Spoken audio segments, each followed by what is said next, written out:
Cek,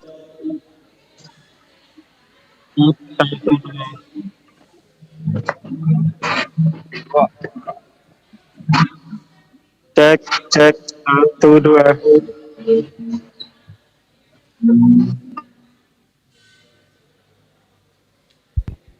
Check, check, check, check. Ladies and gentlemen, check. Cek satu dicoba.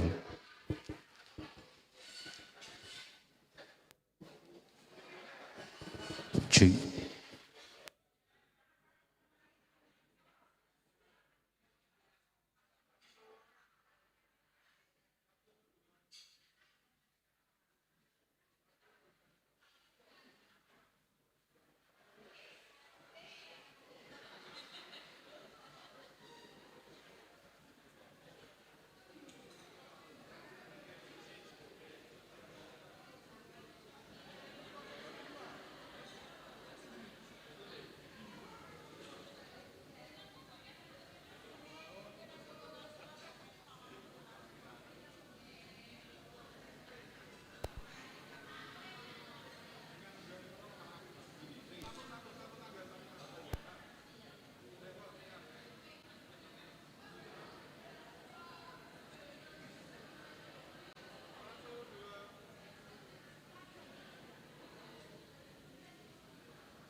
Check.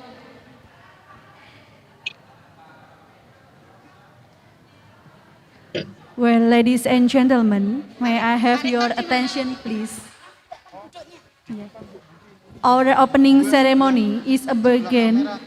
Please have a nice seat and back to your position.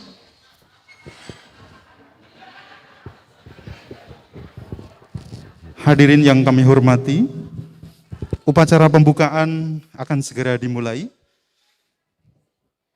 Kami mohon hadirin bisa kembali ke posisi tempat duduk masing-masing.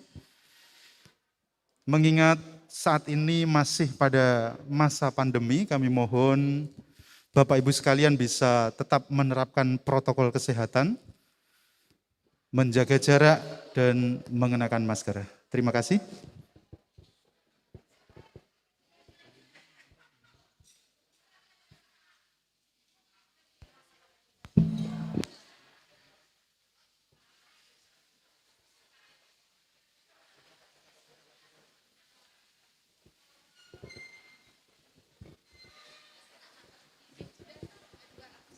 Oke.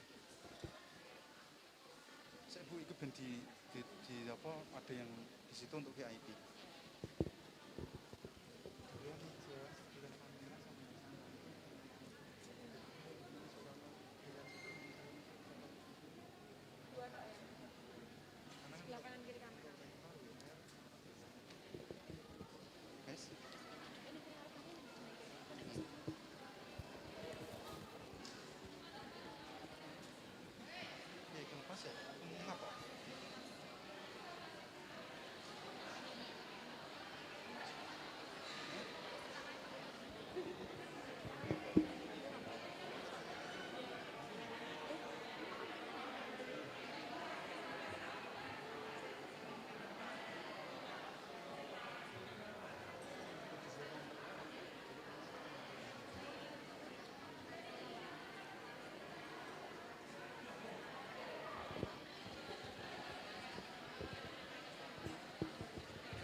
Nanti ada mulai kan, bumper dulu sekali, terus baru kartu bumper selesai baru bumper sing tadi loh, tak bisa terus. Nah, satu itu mulai dulu, selesai baru langsung on.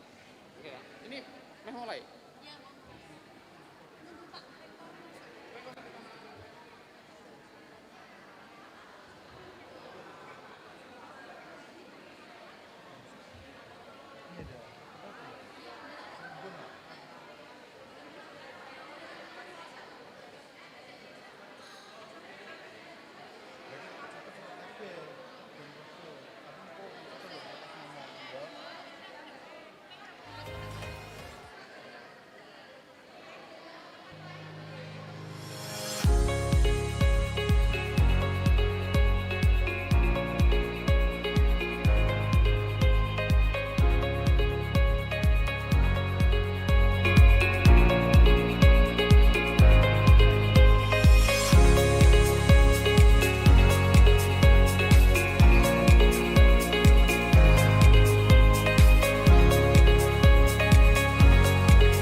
Selamat datang kami ucapkan kepada Rektor Universitas Muria Kudus beserta Wakil Rektor 4.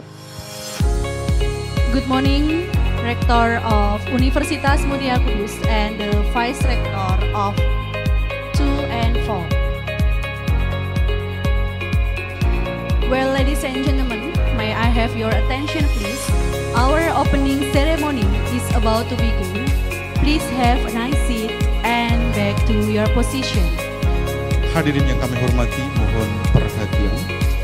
Upacara pembukaan akan segera dimulai. Kami mohon hadirin bisa kembali ke tempat duduk masing-masing.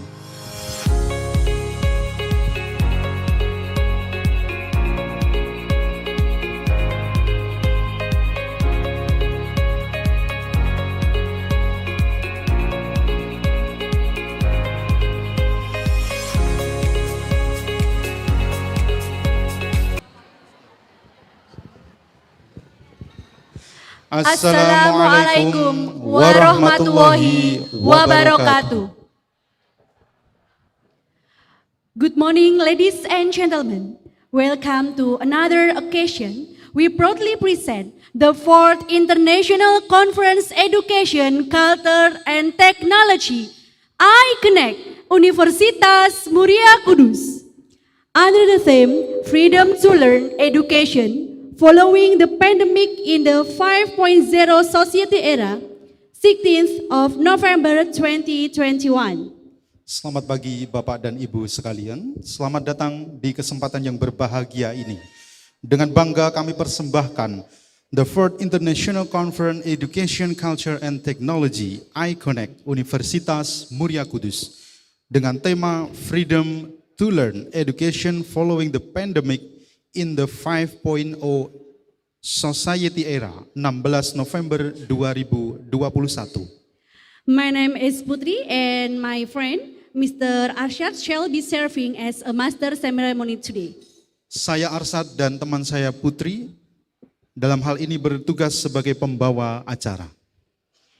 It's being a great honor for us to be standing here and welcome each and every one of you in ICONECT. Merupakan kehormatan bagi kami untuk berdiri di sini dan menyambut kedatangan Anda semua di ICONECT. Ladies and gentlemen, the meeting will provide you plenty of opportunities to discuss, share knowledge and insights. Hadirin sekalian, pertemuan kali ini akan memberikan Anda banyak sekali kesempatan untuk berdiskusi, berbagi ilmu dan wawasan. Well, before we process the program today, we would like to express our sincere gratitude to. Sebelum kami melanjutkan acara hari ini, kami ingin mengucapkan terima kasih yang sangat tulus kepada Excellency, the Rector of Universitas Muria Kudus, and also our keynote speaker, Profesor Dr. Dasono, Magister of Science. Yang terhormat Rektor Universitas Muria Kudus, dan juga sebagai keynote speaker kita pada pagi hari ini, Profesor Dr. Insinyur Darsono, MSI. The Honorable, the Vice Rector of 2 and 4 of Universitas Muria Kudus. Yang kami hormati Wakil Rektor 2 dan Wakil Rektor 4 Universitas Muria Kudus.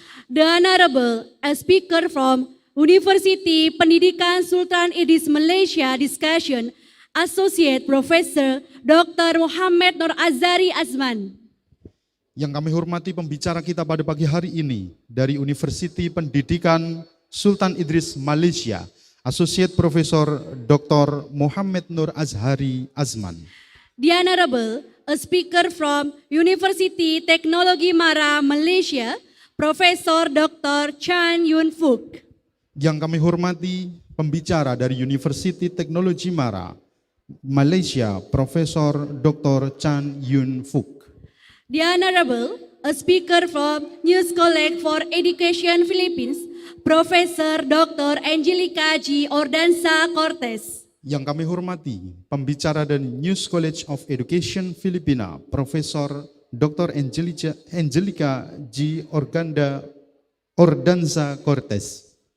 The Honorable, a speaker from Institute of Metallurgy and Ore Beneficiation, Satbayev University, Almaty, Kazakhstan, Gulzaina Kasimova, PhD. Yang kami hormati pembicara dari Institute of Metallurgy and Ore Benefication, Satbayev University, Almaty, Kazakhstan, Gulzaina Kasimova, PhD. And also Excellency, distinguished delegates, and all participants. Serta hadirin tamu undangan beserta peserta yang kami hormati. Now, we open the ceremony by saying basmalah. Marilah kita awali kegiatan kita pada pagi hari ini dengan bacaan basmalah bersama-sama.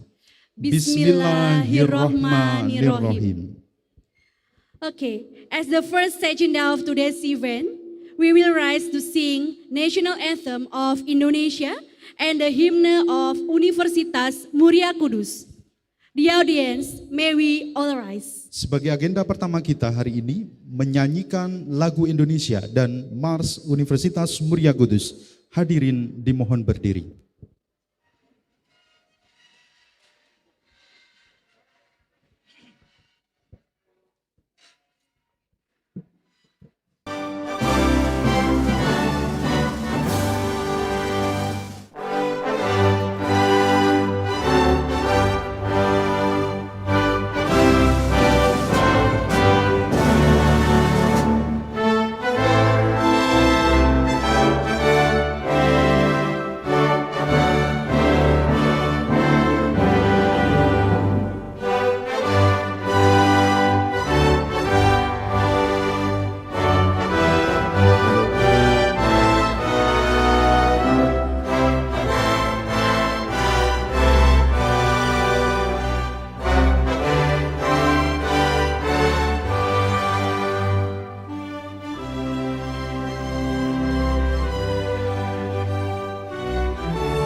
seated now. Hadirin disilahkan duduk kembali.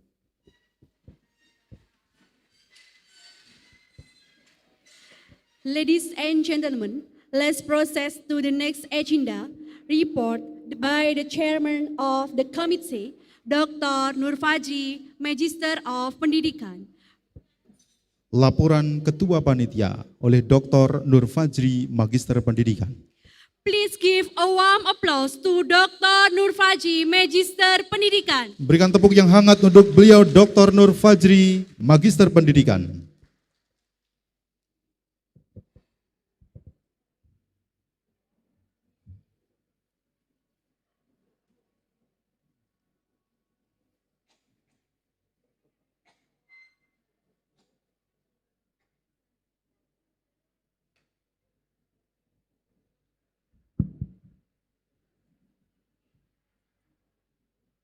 Bismillahirrahmanirrahim.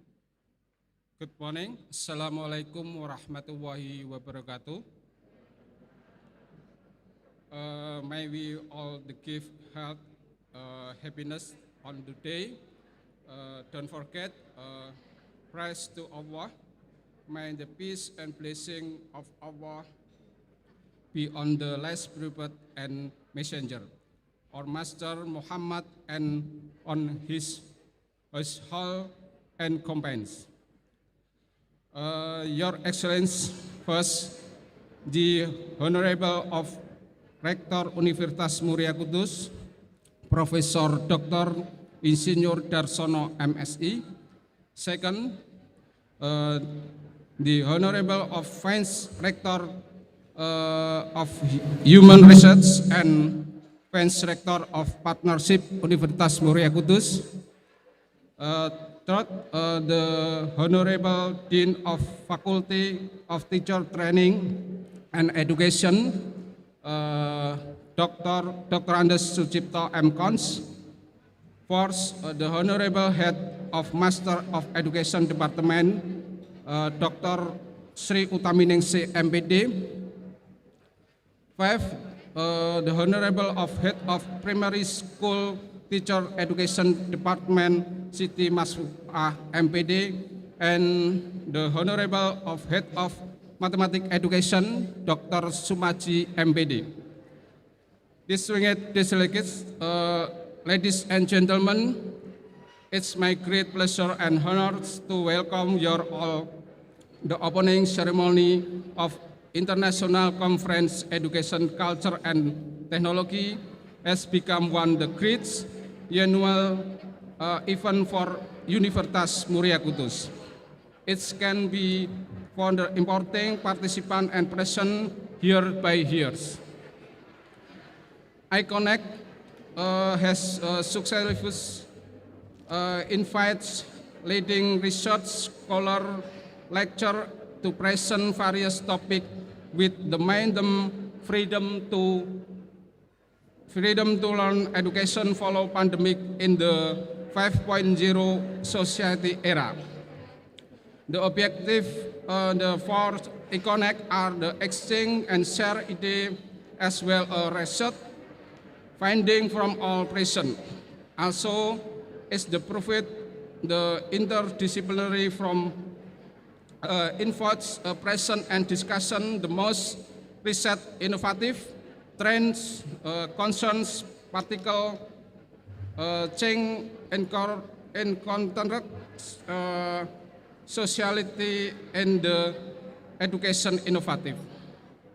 As the chairperson on the conference, I would like to express congratulations and appreciation to the organization committee who have been work hard and prepare the conference, and all keynote speaker.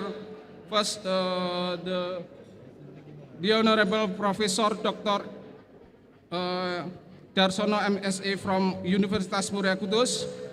Second, the Honorable Associate Professor Dr. Muhammad Nur Azhari Azam from Universitas Pendidikan Sultan Idris, Malaysia. Third, the Honorable of Professor Dr. Yuen Fuk Chen from Universitas Teknologi Para, Malaysia. For the Honorable of Professor Dr. Angelica K. Ardanza Cortez, News College of Education Filipina, and 5, the Honorable Dr. Gulzaina Kasimova, Satpefes, Universitas Kazakhstan. Then it's my honor to welcome 69 present, 71 participation, and 14 invite quiz. I wish conference success and achieve the goal as started at hope and all present the participants enjoy today. Thank you very much. Wassalamualaikum warahmatullahi wabarakatuh.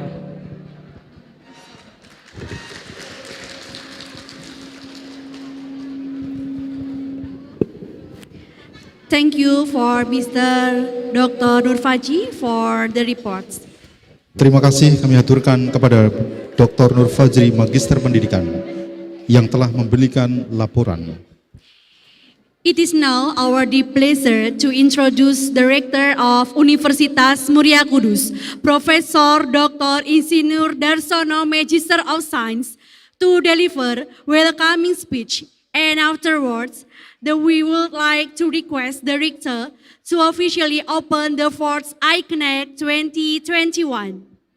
Dengan senang hati kami perkenalkan Rektor Universitas Muria Kudus, beliau Profesor Dr. Insinyur Darsono MSI, untuk menyampaikan sambutan, dan selanjutnya kami mohon kepada beliau untuk membuka secara resmi ICONECT 2021. Well, ladies and gentlemen, this is the Rector of Universitas Muria Kudus.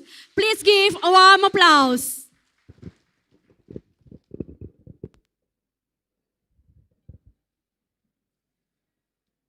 Bismillahirrahmanirrahim.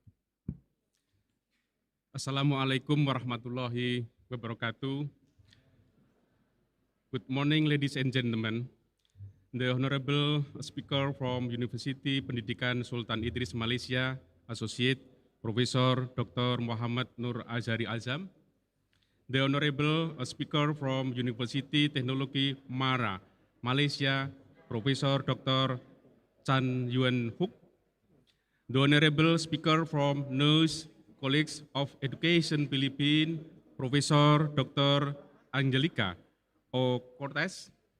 The Honorable Speaker from the Institute of Metallurgy and Ore Beneficence, Sabayev University, Almaty, Kazakhstan, Gulzaina Kasimova, PhD. Excellency, the Vice Rector of Universitas Muria Kudus, the Dean, all distinguished guests, delegates, and participants. Before I say something on this meeting, I would like to thank the Committee of Time for giving me great honor to deliver a welcome speech. In this good opportunity, I want to express my heartfelt gratitude to all of you who have sincerely committed to this event to make its success. This event would have been impossible without the support of each and everyone present here. Ladies and gentlemen, after the current industrial revolution 4.0, Indonesia will face the era of society 5.0, which will open up for opportunities and become a formidable challenge if Indonesia's human resources are not adequately prepared. Rapid change in the era of society 5.0 will affect a difference in the paradigm of psychological measurement, which is not only explaining one's quality but also predicting one's performance. An educational organization that aims to realize the transformation of national education through improving teaching and learning methods to prepare students for the era of society 5.0. Professional and dedicated speakers in education revitalize them as a real contribution to advancing Indonesia education by improving the quality of teaching and learning by teacher and lecturer. This era of Society 5.0 will add jobs for every education partitions to equip these students with skill that include survival skill and critical, constructive, and innovative thinking skill. Ladies and gentlemen, with this international conference, we hope it can be an active effort from universities to support Indonesia in fighting the 5.0 era. The presence of international experts in the field of education at this event, besides being able to increase awareness, it is hoped that it can also provide constructive input for the participants. Finally, congratulations on joining the 4th International Conference Education, Culture, and Technology ICONECT event. Hopeful what we are doing today will be useful for Indonesia's progress in facing the era of Society 5.0. This day is beneficial for Indonesia progress in facing the era of Society 5.0. Now, the 4th International Conference Education, Culture, and Technology 2021, Bismillahirrahmanirrahim, is officially open.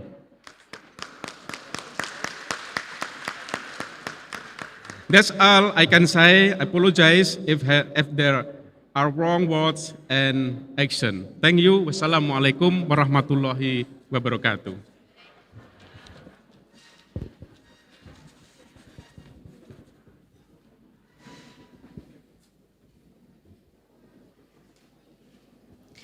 Okay, thank you, Prof. Darsono. Ladies and gentlemen, let's come to the next agenda, that's prayer. I would like to invite Mr. Ahmad Bahrudin, SPDI, Magister of Pendidikan, to lead the prayer. Others with the same belief may get along, and those who aren't may adjust. Untuk menambah keberkahan kita pada pagi hari ini, kami undang beliau Bapak Ahmad Bahrudin, SPDI MPD, untuk memimpin doa. Kepada beliau, Bapak Ahmad Bahrudin, SPDI MPD, kami persilakan.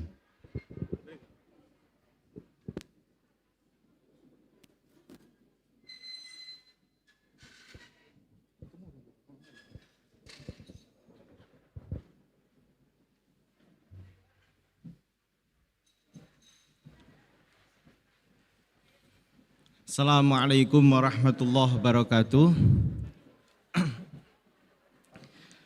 The Excellency, Mr. Professor Dr. Insinyur Darsono MSA, as the Rector of Muria Kudus University, the Honorable Mr. and Mrs.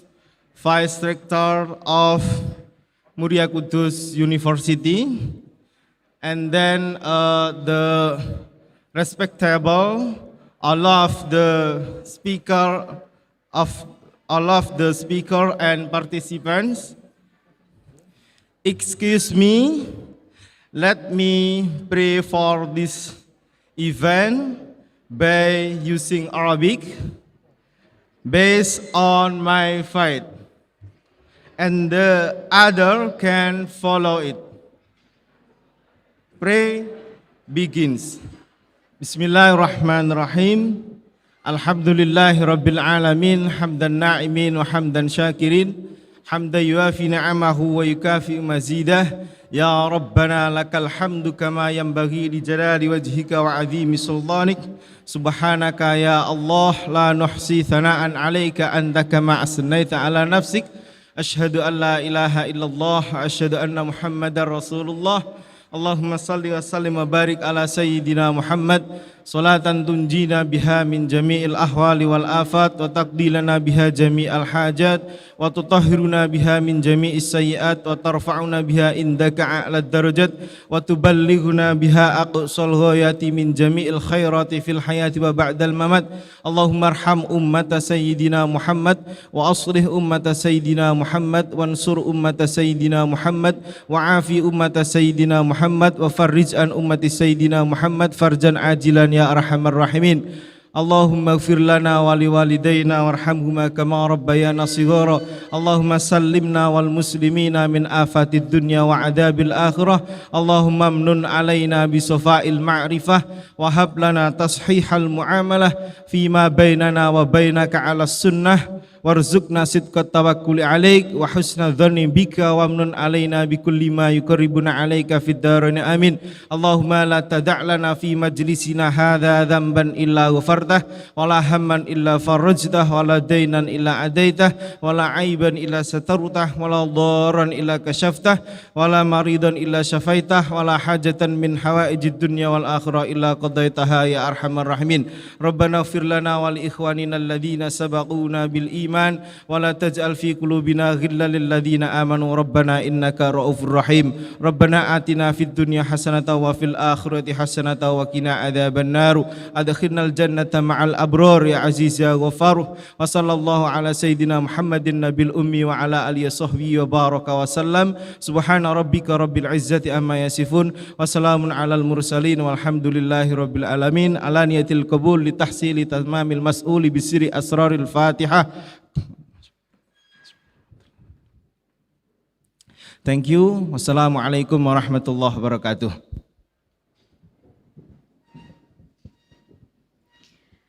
Okay, thank you for Mr. Ahmad Bahrudin.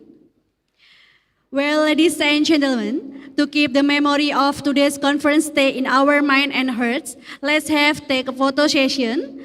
I would like to invite the Rector of Universitas Muria Kudus, the Vice Rector, our guests, and all of committee to take some photo. Hadirin sekalian, untuk mengenang konferensi kita pada pagi hari ini, kami ajak untuk bisa berfoto bersama. Kami persilahkan Rektor Universitas Muria Kudus, Wakil Rektor 2, Wakil Rektor 4, Dekan Fakultas Keguruan Ilmu Pendidikan, dan seluruh panitia untuk bisa berfoto bersama.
Check.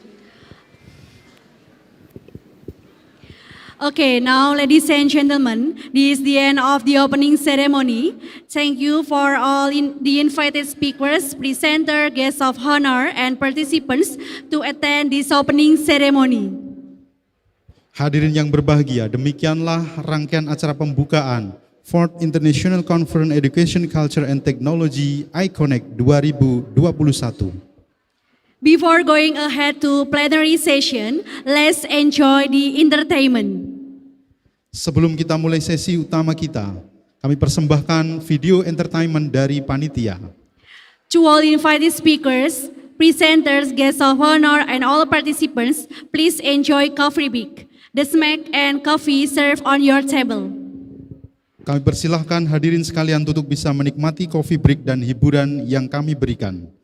Untuk snack dan kopi akan kami sajikan di meja Bapak Ibu sekalian. Selamat menikmati.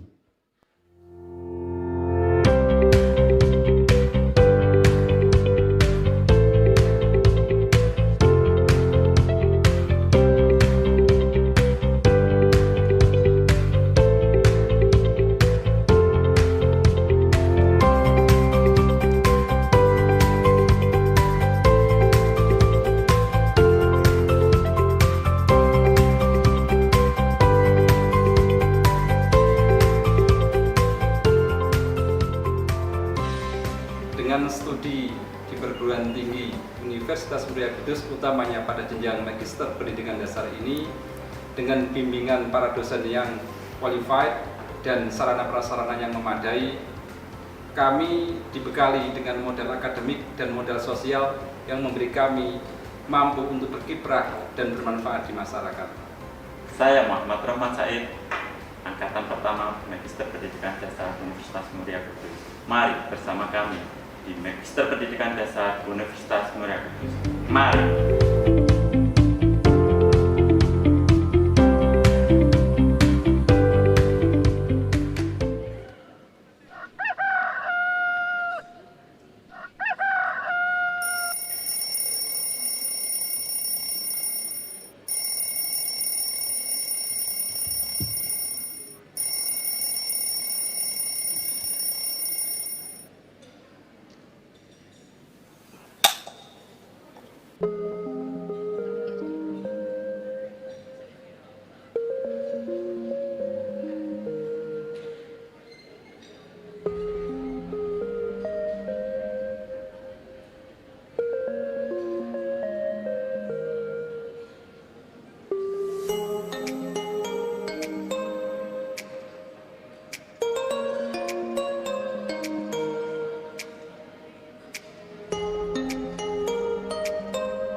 Saya Jeffrey Ardianto, mahasiswa Program Studi Pendidikan Guru Sekolah Dasar, Fakultas Keguruan dan Ilmu Pendidikan, Universitas Muria Kudus. Saya Saikti Handayani, Ketua Kelompok Karawitan PGSD UMK. Saya Laina Mawarda Walia, Ketua Kelompok Tari Pendidikan Guru Sekolah Dasar.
Saya Jeffrey Ardianto, mahasiswa Program Studi Pendidikan Guru Sekolah Dasar, Fakultas Keguruan dan Ilmu Pendidikan, Universitas Muria Kudus.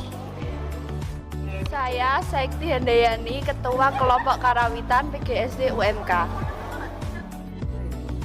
Saya Laina Mawarda Walia, Ketua Kelompok Tari Pendidikan Guru Sekolah Dasar.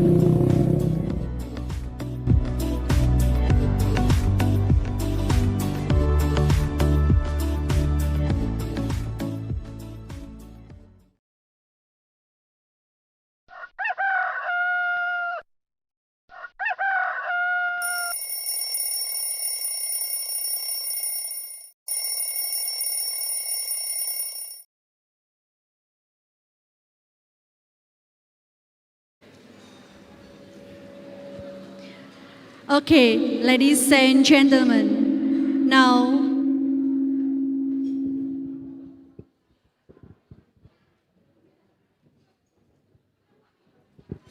Okay, ladies and gentlemen, now we come to our main plenary session. The speakers in this session are Professor Dr. Insinyur Darsono, Magister of Science from Universitas Muria Kudus, Indonesia, and Associate Professor Dr. Muhammad Nur Azari Asman from University Pendidikan Sultan Idris, Malaysia. Hadirin yang kami hormati, tibalah saatnya kita pada sesi utama yang pertama pada hari ini. Pembicara kita pada sesi ini adalah Profesor Dr. Insinyur Darsono MSI dari Universitas Muria Kudus, Indonesia. Yang kedua, Associate Profesor Dr. Muhammad Nur Azhari Asman dari University Pendidikan Sultan Idris, Malaysia. Now, I'd like to introduce to you the moderator of this session. He is Dr. Rismianto, Magister of Pendidikan. First of all, allow me to introduce our moderator today. Dr. Rismianto, Magister of Pendidikan, was born in Kudus, June 22, 1973. He is being as lecturer in English education since 1998 until now. He is always active and participating in various research activities and community service also. Here is Dr. Rismianto, MPD. Kami persilahkan kepada moderator kita, Dr. Rismianto, MPD.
Assalamualaikum warahmatullahi wabarakatuh.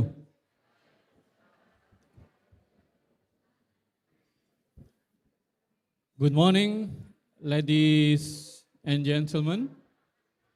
Welcome to the 4th International Conference on Education, Culture, and Technology with the grand theme Freedom to Learn Education Following the Pandemic in the 5.0 Society Era. Please give a big hand.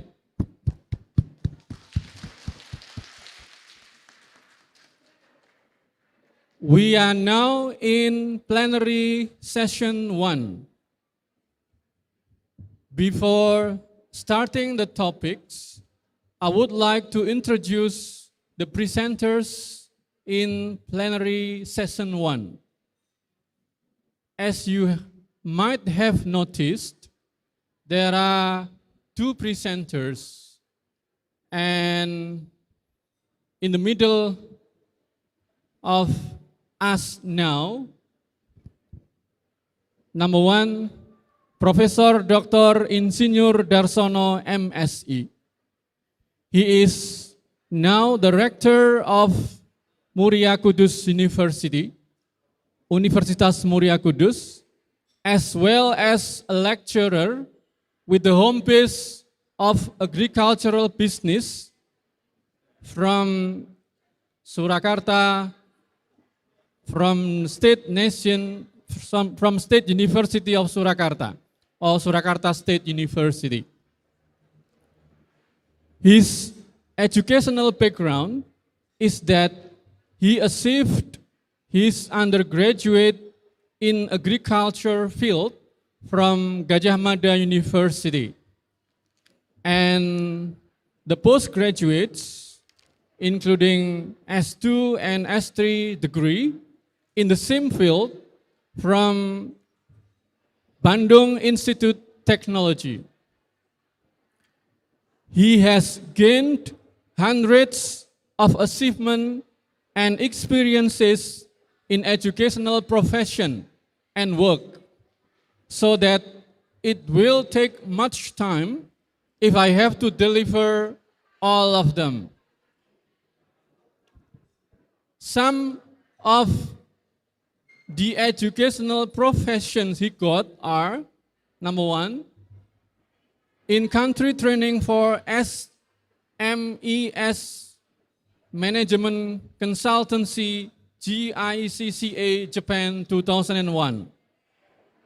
2, Business Counselor of APEC APEC certification, regional and national in financial and marketing, 2002.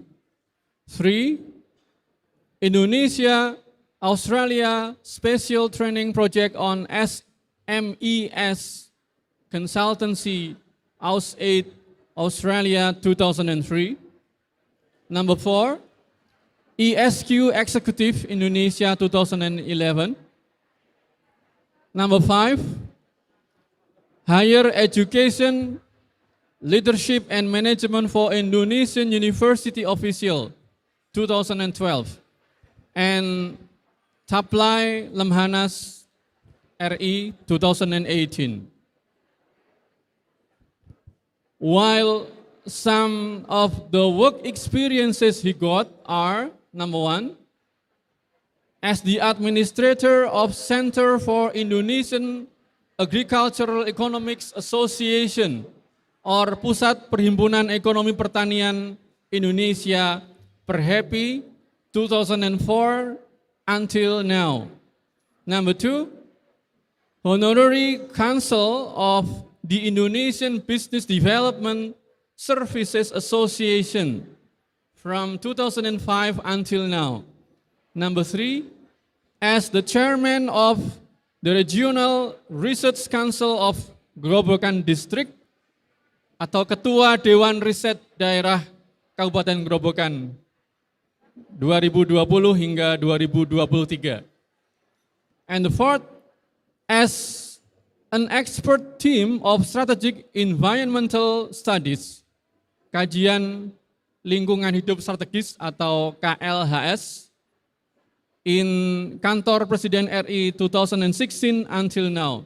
And number 5, as head of the team for the preparation of the State Defense Program at the Ministry of Research, Technology and Higher Education. Sebagai ketua penyusunan program bela negara Kementerian Riset, Teknologi dan Pendidikan tahun 2019 hingga sekarang. Ladies and gentlemen, besides, certainly he has got and done many researches, publication, consultation, and also recognition. At the same time, far from here, over there, but virtually close, we have the second presenter in this plenary session 1. He is Associate Professor Dr. Muhammad Nur Azhari bin Azman. Yeah, how are you, Dr. Azhari? Yeah, fine. Thank you very much for inviting me for this Welcome. event.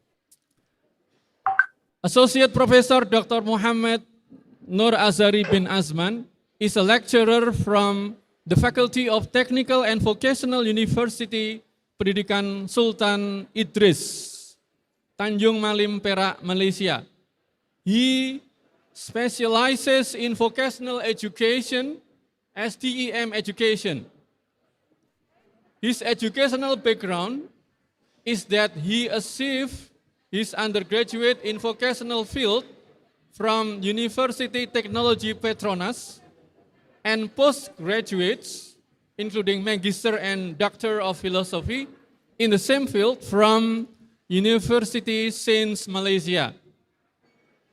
He has also got and done many researches, publication, consultation, and also recognition. Some of them, the researches are, I am a girl, I am an engineer, inspire and impoverished urban girls to be future engineers, 2020. And then yang kedua, model kurikulum berasaskan keperluan industri 4.0 bagi program teknologi kimpalan di College Vocational Malaysia tahun 2021. Yang ketiga, penelitian tentang pembangunan taksonomi kemahiran pembelajaran vocational modern sebagai satu model pembelajaran revolusi industri 4.0, a taxonomy of future vocational learning skills as a new learning model for Industrial Revolution 4.0 2016. And for award or recognition, there are some works. Some of them are My Teachers Try Science. He got the recognition from the 27th International Invention and Innovation Exhibition. Yang berikutnya ada Anugerah Perkhidmatan Cemerlang 2015 dari University Pendidikan Sultan Idris. Dan yang berikutnya as consultant, coaching and guide the Mu'alim Journal of Social Sciences and Humanities for the Scopus Index Application, Persatuan Sains Sosial dan Kemanusiaan Mu'alim. Ladies and gentlemen, before inviting the presenters to present their topics, I would like to deliver the sequence of session and the rules of our seminar or plenary session today. We have two sessions. The first is presentation, 30 minutes for each presenter. And we have the second session is question and answer for 30 minutes. Now, as to start the program, allow me to invite Professor Dr. Insinyur Darsono MSI to deliver his keynote speech entitled The Concept of Among in the Application of Education in the Era of Society 5.0. Professor Dr. Insinyur Darsono MSI, the floor is yours.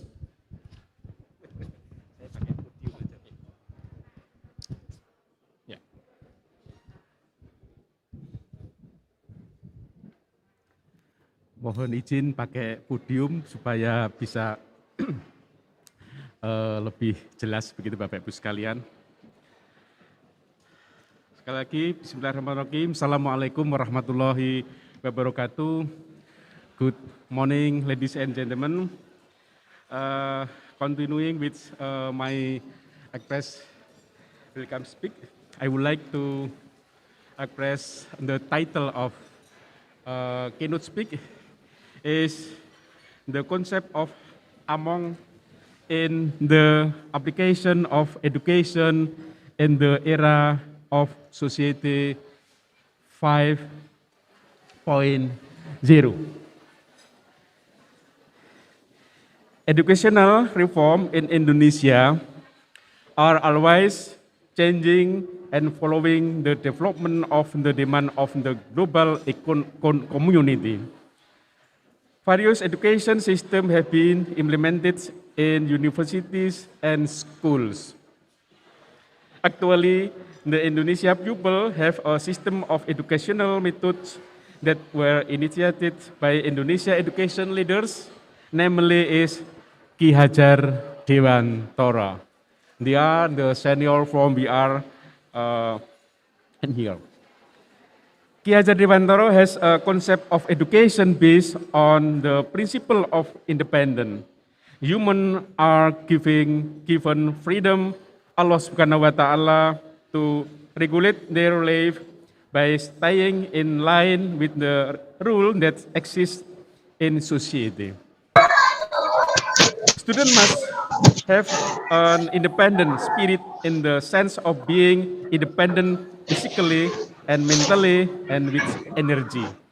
An independent soul is needed throughout the age so that other countries do not dictate to other nations. Ladies and gentlemen, currently various educators only priorities results rather than installing an independent nation's personality. Ki Hajar Dewantara concepts of education is the among system philosophically. First, an educator must be in front of giving a role model. Say in Java's language is ingarso asung tulodo. Second, during the educational process, always give encouragement and motivation. Ing madya mangun karso. And third, when experiencing learning problem, always supports and participates in solving problem. Tuturi handayani. The meaning of education is among for students' life according to their nature. Everyone has its characteristic, talent, and interests. We must guide it so that it grows according to its natural mind and physical development. Various eras of education with the Revolution 4.0 and the era of Society 5.0, the learning phenomenon during the COVID-19 pandemic made the education process powerless. Technology and learning innovation have been used to apply the teaching and learning process. Learning outcomes have problems with limits, facility, and infrastructure. In addition, the government of the Republic of Indonesia has implemented MBKM, means Merdeka Belajar Kampus Merdeka, as an educational program that has the basic idea of the independent human being. The idea of Ki Hajar Dewantara's educational concept among is to give freedom as a human being who has self, characteristic, and potential. Educator become a part of the learning process of student. In particular, that's the implementation of the among system is carried out by an educator, but its implementation is not carried out in a soulful and comprehensive manner. Ladies and gentlemen, technological capabilities are only part of the current educational success process. The formation of the human soul is not seen as the most important factor in the implementation of education today.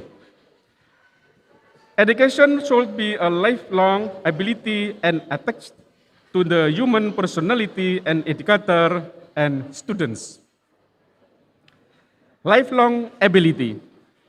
The educational paradigm in the 5.0 era of society is a way of independent learning and freedom that leads to the ability of creativity, critical thinking, communication, collaboration. The value of philosophy of among is the existence of human and technology. The among system provides a role between human and technology in the following ways.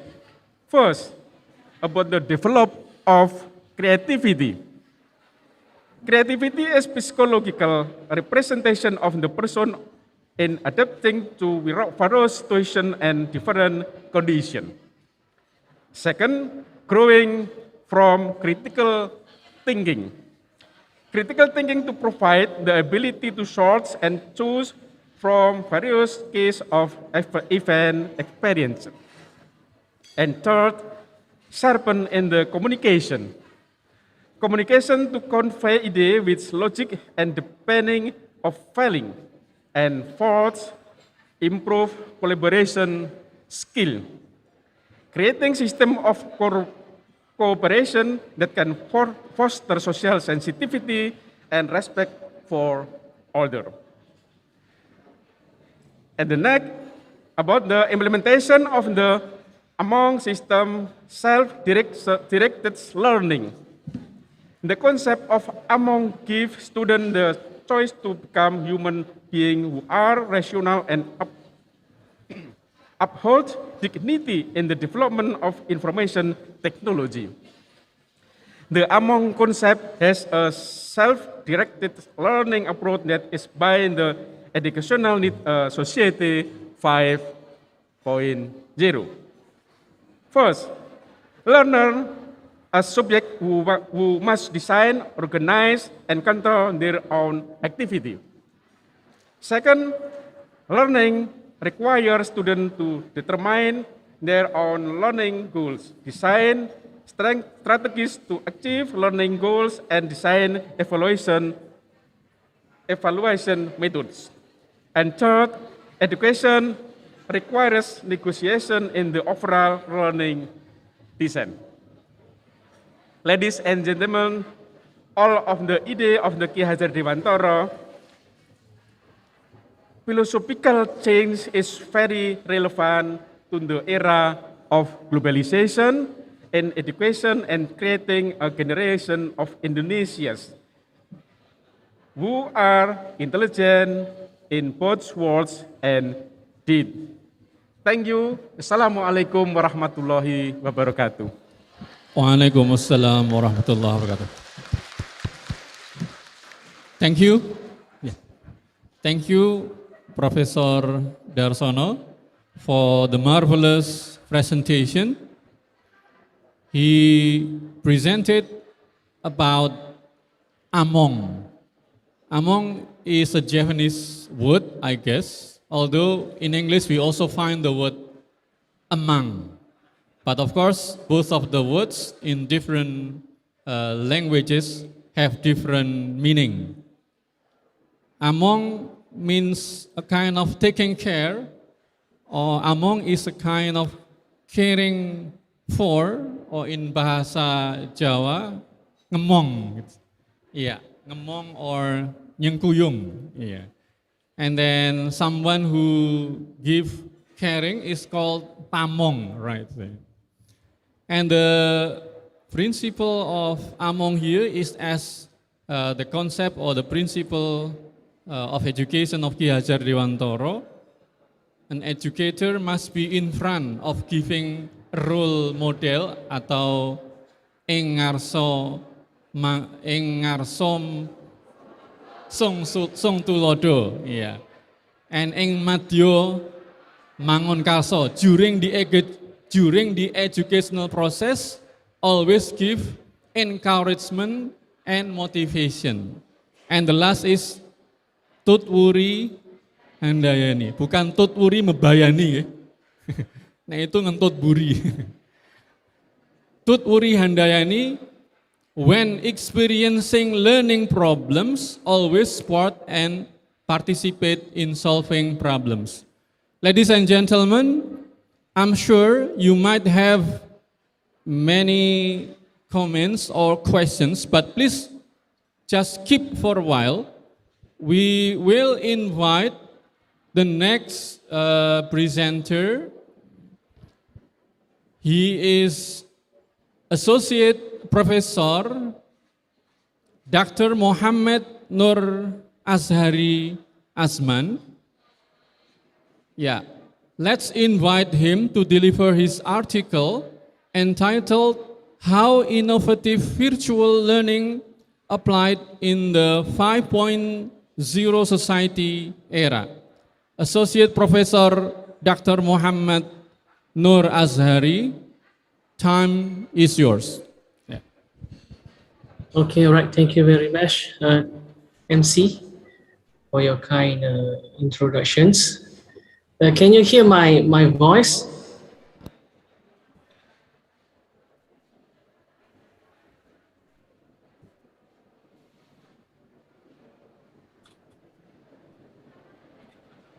Is it slide?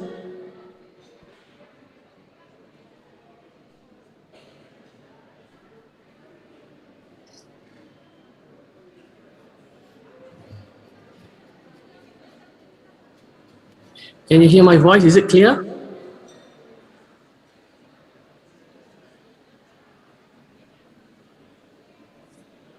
Okay.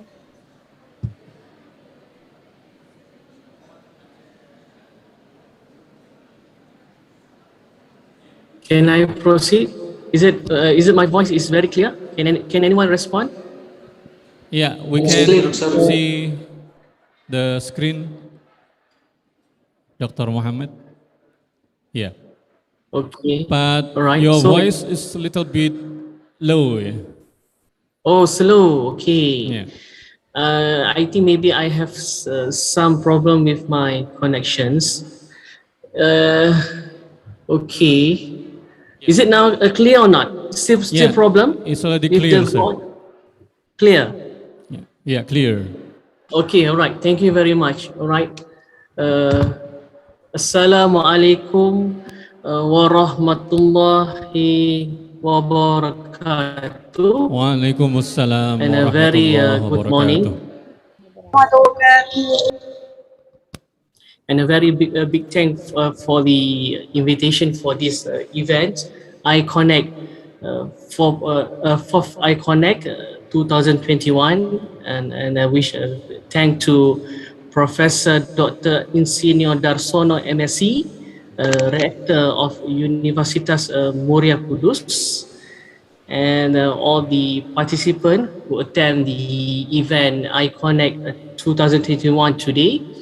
And it's a big pleasure for me to share my title about how innovative virtual learning applied in the 5.0 society era. Okay,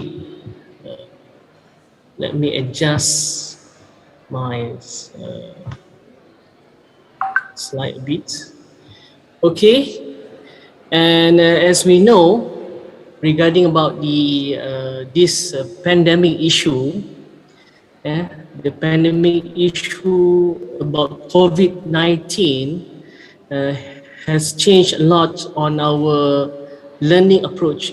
Has changed a lot on our learning approach, as our rector mentioned just now regarding about Among.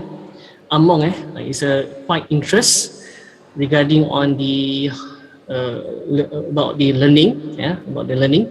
And before that, I would like to tell a bit about my background, as have been told by the MC. Thank you very much.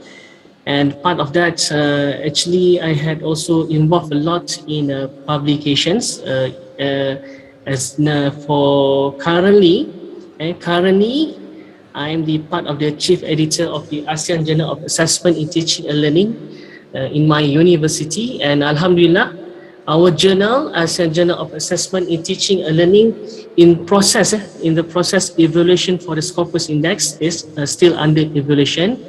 And I hope all of you can doa, hopefully ASEAN Journal of Assessment in Teaching and Learning will be a Scopus Index. But I believe to apply for the Scopus Index for this journal will take a few long process. It's a very long process. Normally the first application will be rejected. Normally will be penalty, not reject. Will be penalty, and they will ask you to improve. Maybe they will penalty for 1 year, 6 months. Minimum is 6 months. 1 year, 2 years, 5 years. And part of that also involved with Jurnal Pendidikan IPA under UNES, and also I'm also editor under the Cakrawala Pendidikan under UNJ, Universitas Negeri Jakarta. And the latest one, I am also part of the editor in Perspective of Science and Education under the Russia Journal. And okay, I think that is part of a bit that I would like to introduce about myself a bit. And I would like to promote regarding my university, University Pendidikan Sultan Idris. Alhamdulillah, the latest one, we have improved our ranking. The latest one in QS World University Ranking, Asia 2021, we have get seat number 2005. 205. 205. And we have Alhamdulillah improved our ranking. And this is part of my collaboration paper. I have done a lot writing joint paper together. And the first one with Universitas PGRI Yogyakarta, UPY, and then the second one with the UNES, and the third one UNY. And inshallah, and later maybe we can write a lot of paper to have a joint paper, just not with me, with my team. I have my team. We can write paper together and publish in Scopus Index with Universitas Muria Kudus, inshallah. Okay, let's go to our topic today regarding about the learning. So in under our government, Malaysia government, and this is part of the blueprint. Under the blueprint Education Malaysia 2021 until 2025, this is part of the blueprint. The blueprint that our government is trying to improve the facilities, the facilities, because now we believe most of the learning approach is still online. Learning approach is still online, even though Malaysia COVID case is reduced, but now it still keep increase, still rising. Last time we hit until 20,000, 25,000, but now reduced to around 6,000, but the number is still keep increased, and we need to be aware. The latest one is a Delta. So the latest one, Delta COVID-19 is a very dangerous virus. Once you got the Delta, you can get the long COVID. This symptom long COVID is very dangerous. Very dangerous. So we need to keep our distance, follow the SOP, and in order to break the chain of the COVID-19. Okay. So part of that, we keep to improve the internet connectivity and to educate all the students to have one device. All the schools are in the process, and we try to have the conferencing facility, and in order to ensure that all the students still can get the learning process. Okay. Part of that, COVID-19, based on this news under UNESCO news, UNESCO figure shows 2/3 of the academic year lost on average worldwide due to COVID-19 school closures. You can imagine that 2/3 of the school involve over 800 million students, and more than half of the world student population have a big challenge. Regarding about the COVID-19 that effect to our education. As we can see, the map shows that the globally school were fully closed for an average of 3.5 months. 3.5 months since the onset of the pandemic.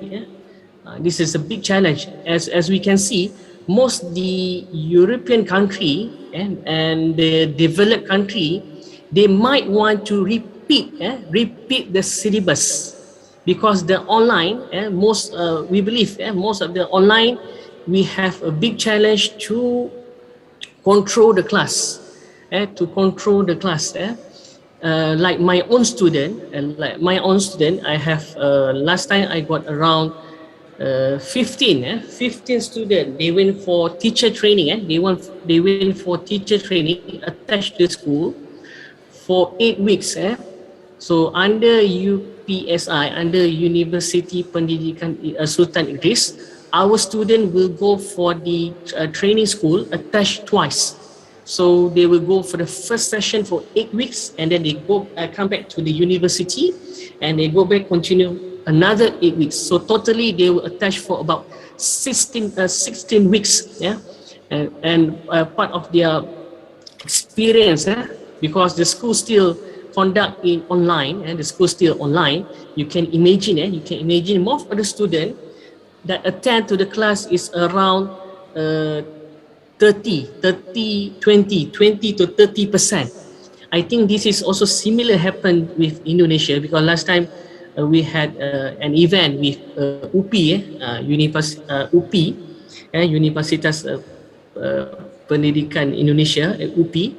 We have discussed about this matter, where we have the similar problem to make sure not all the students have the opportunity to have the data, to have the smartphone, to have the computer, and to have the online. That's why some of the developed country, they might want to repeat the school. So let's say if the student, they complete their study around 17 years old, they might go to 18 years old, add another 1 year, because they want to make sure the student have the ability, have the competency, have the good skills to ensure that they meet the education policy under their own each country. I had read one paper from Nigeria. This is a very interest approach, because most of the students, they have a challenge to have the data, to have the smartphone. So what they do, they use radio. This is an interest approach. They use an old approach using the radio medium to reach the student. This is some of the things that I would like to share. Okay, let me continue with my slide. Okay, I just want to check. Can you still hear my voice? Is it clear, okay, or not? Can someone respond? Is it okay? Can I continue with my voice? Yeah, please. Okay, bisa dengar? Okay, Alhamdulillah. Okay, I continue. Okay, and all right. This is one of the code. The previous, and usually in our education, we have one book, one pen, one child, and one teacher can change the world. Malala Yousafzai. But now, our approach totally changed. But now we need to have online. Everything is online. The approach is changed. The approach is changed. So we need to be the challenge part with the online. We need to have the interactive. We need to have the interactive to touch the student, to touch the student, to ensure that they have the interest and to go through the online learning. This is a big issue, because now most of the students, if they sit in front of the computer for too long to sit in front of the computer, they will expose with the blue radiation. Either you sit in front of the computer, sit in front of the smartphone, or the televisions, or the computer, laptop, you will expose with the blue radiation. Sometimes you can see that if you close all the lights and you shut off all the light, you can see the blue radiation. That's why in order to protect your eyes for long term, you need to switch on the light and the computer to protect your light for the long term. We don't want to have the side effect on our kids, especially our own kids. Okay, learning via online. This is the challenge. So we can see online versus face-to-face. And as we can see, online we need a gadget. Either you need the smartphone or the laptop or the computer, and we need to have an internet, a good connection. Like just now, what happened to me, the early I entered the talk, we have some of the voice problem because of the connection. This is the challenge part. That's why once I deliver my talk, I would like to ensure that the audience still keep in touch with me. Okay, the online requires student and teachers same as the face-to-face, but if we have the face-to-face, we are easy to control the class, easy to see the body language, easy to see their face, either they understand what we are talking, either what we are deliver. That's why we prefer to have the class face to face, because in order to cater the psychology and face to face, we can see the reaction face of the student, because if we ask the student to on the camera, and they usually give the reason why they don't want to online the camera, because they have the problem with the data. This is among the biggest challenge, because if online, if we on the camera, people can see your face, people can touch, can be touched based on your face. All right. And now the latest one, via Zoom, they have the seat like in a classroom, as you can see in this picture, the latest approach. So Zoom also improve their service to ensure that the audience, but the number of audience is not as, if the number of audience reach to 300 plus, I think they cannot have like this approach. Maybe around 30, 20, I think is possible. Okay, we go for the next.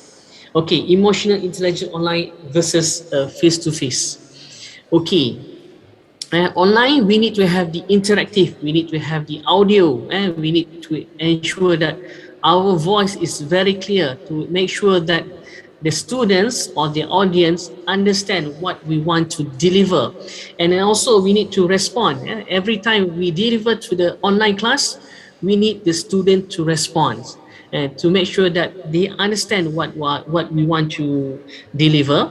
And at the same time, we need to touch their heart.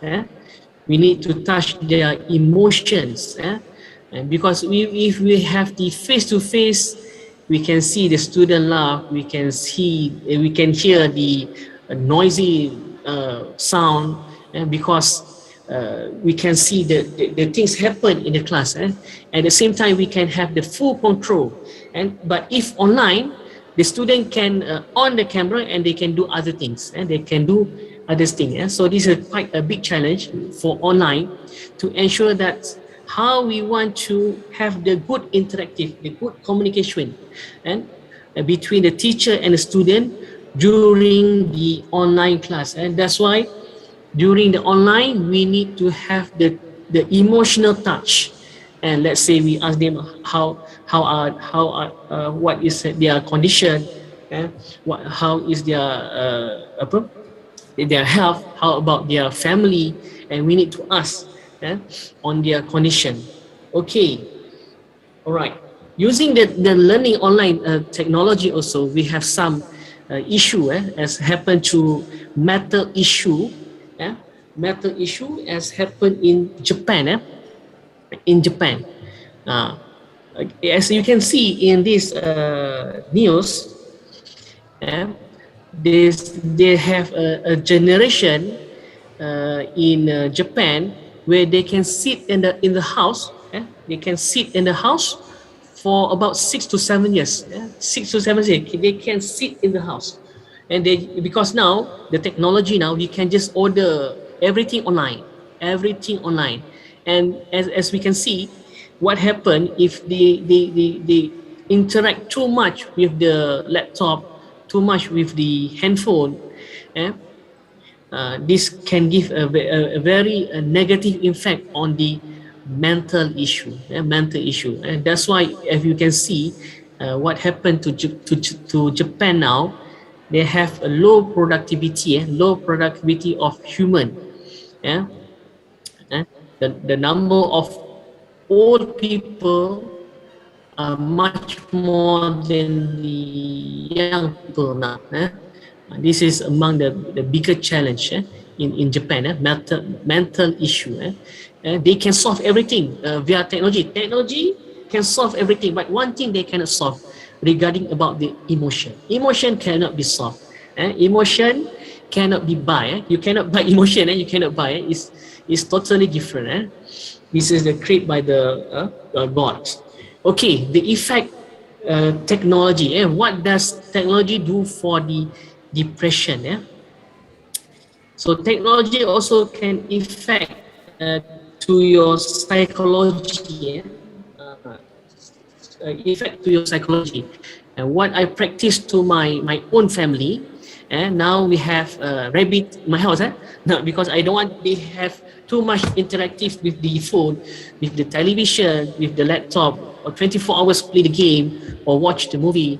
I create some activity in my house. So now we have rabbit, we have fish, and we have Nila. Nila. Last time we got Lele, but Lele cannot smelly. So I changed to Nila, tilapia.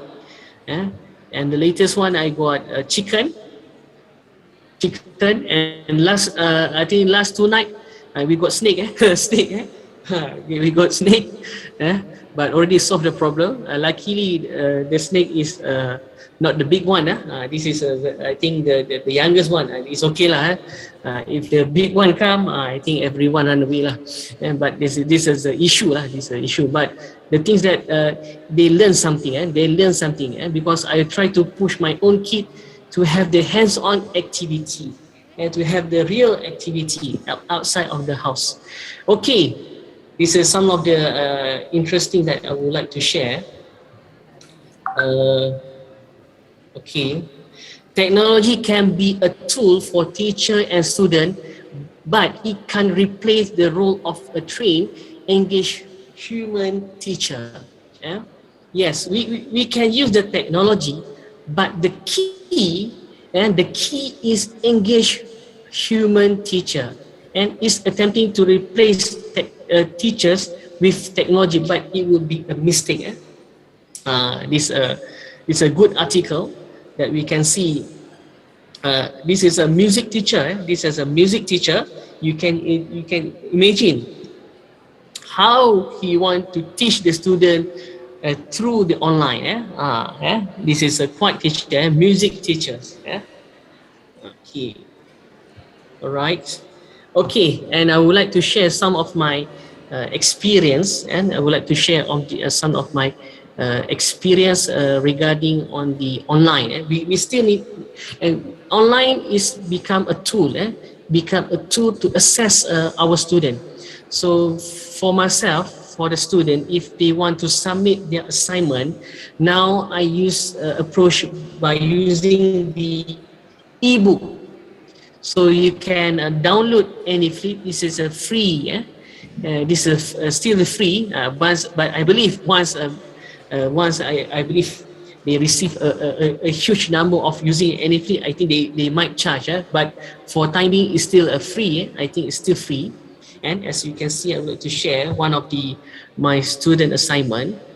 And so how you want to use this any flip? Very easy. Very easy.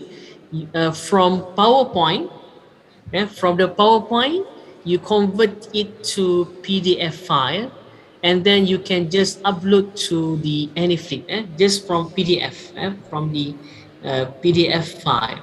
This is part of my student assignment, because I'm teaching the engineering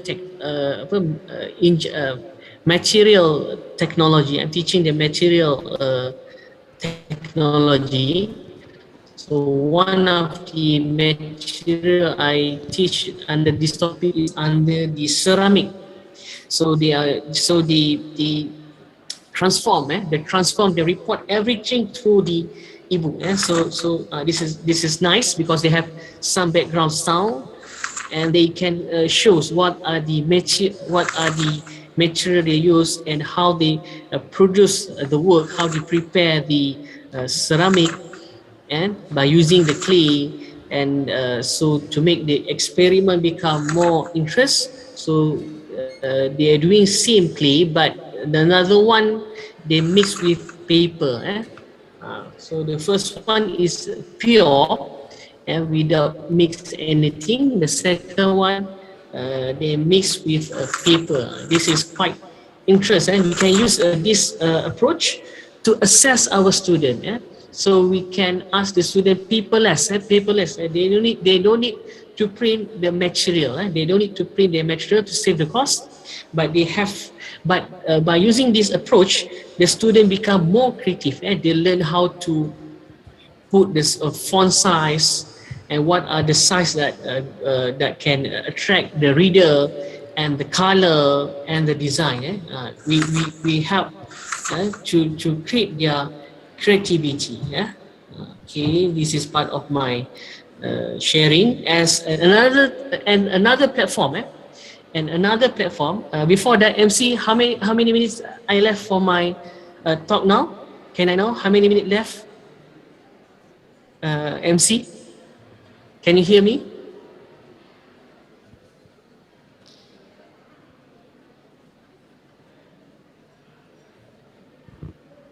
Berapa masa yang saya tinggal? Yeah, okay. You can continue, sir. It's okay. We still have few minutes.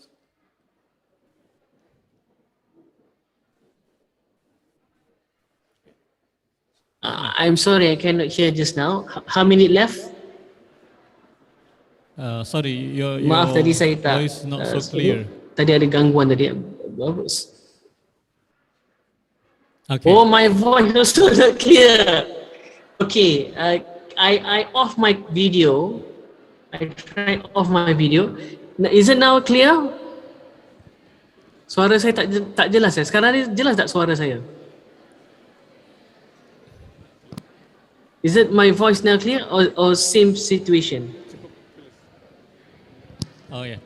Okay, if you think that's all, so you can end your presentation. So, but actually, we still have a few minutes for you to present. Is it all? Okay. I continue. Can I continue? Is it my voice? Is it clear? I'm sorry, I cannot hear your voice clearly.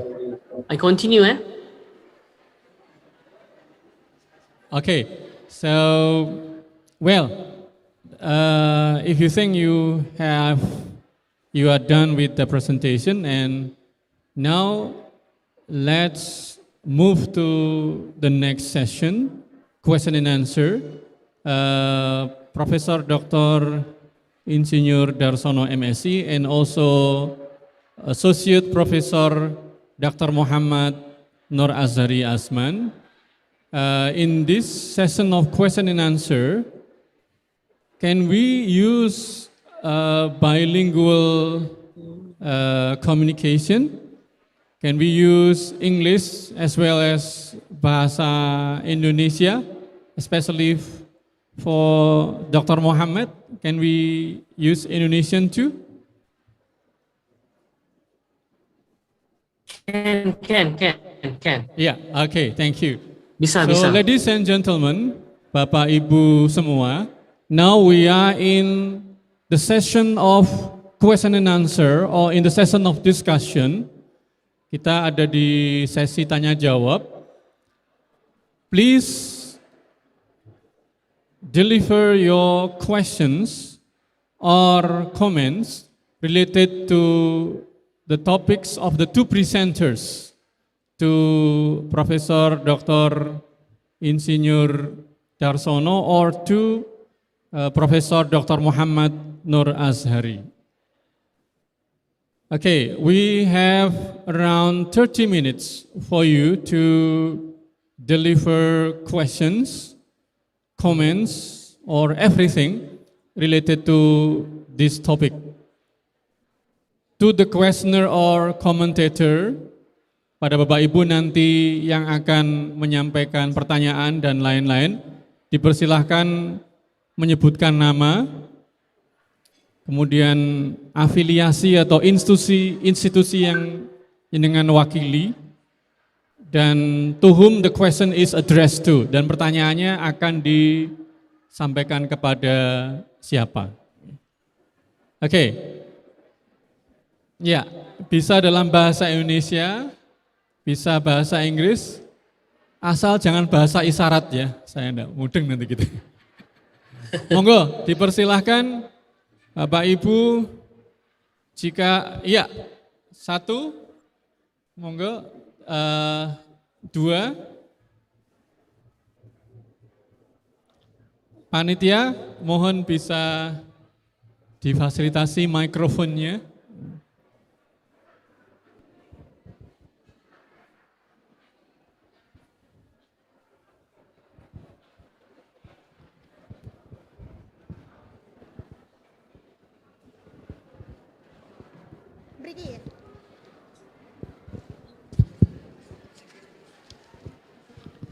Thank you. I want to ask for Professor Muhammad Ashari. My name is Suwandi. Yes. Please, louder. Yes. My name is Suwandi. Sobri. I'm from Universitas Muria Kudus. My number identity 2009-03123. I want to talk for Professor Muhammad Nur Ashari. Article, I'm very interesting to for your article, how innovative learning applied in 5.0 society area. But the problem is, educators are comfortable in their zone. A teacher is very comfortable of their zone. Most of them don't want to initiate learning, especially technology-based. I believe technology support learning. What do you think about that? What your suggestion for us? Thank you. Yeah, thank you. Pak Dr. Ashari, is it clear? The question is clear? Jelas. Mau respon dalam bahasa Indonesia ke bahasa English? Yeah. So the question is actually asked about, the relationship of technology, in supporting learning process. So that's the questions. Yeah, but please wait for the second questioner before Dr. Muhammad answer the questions. Ya, kita persilahkan, please, Ibu tadi yang kedua.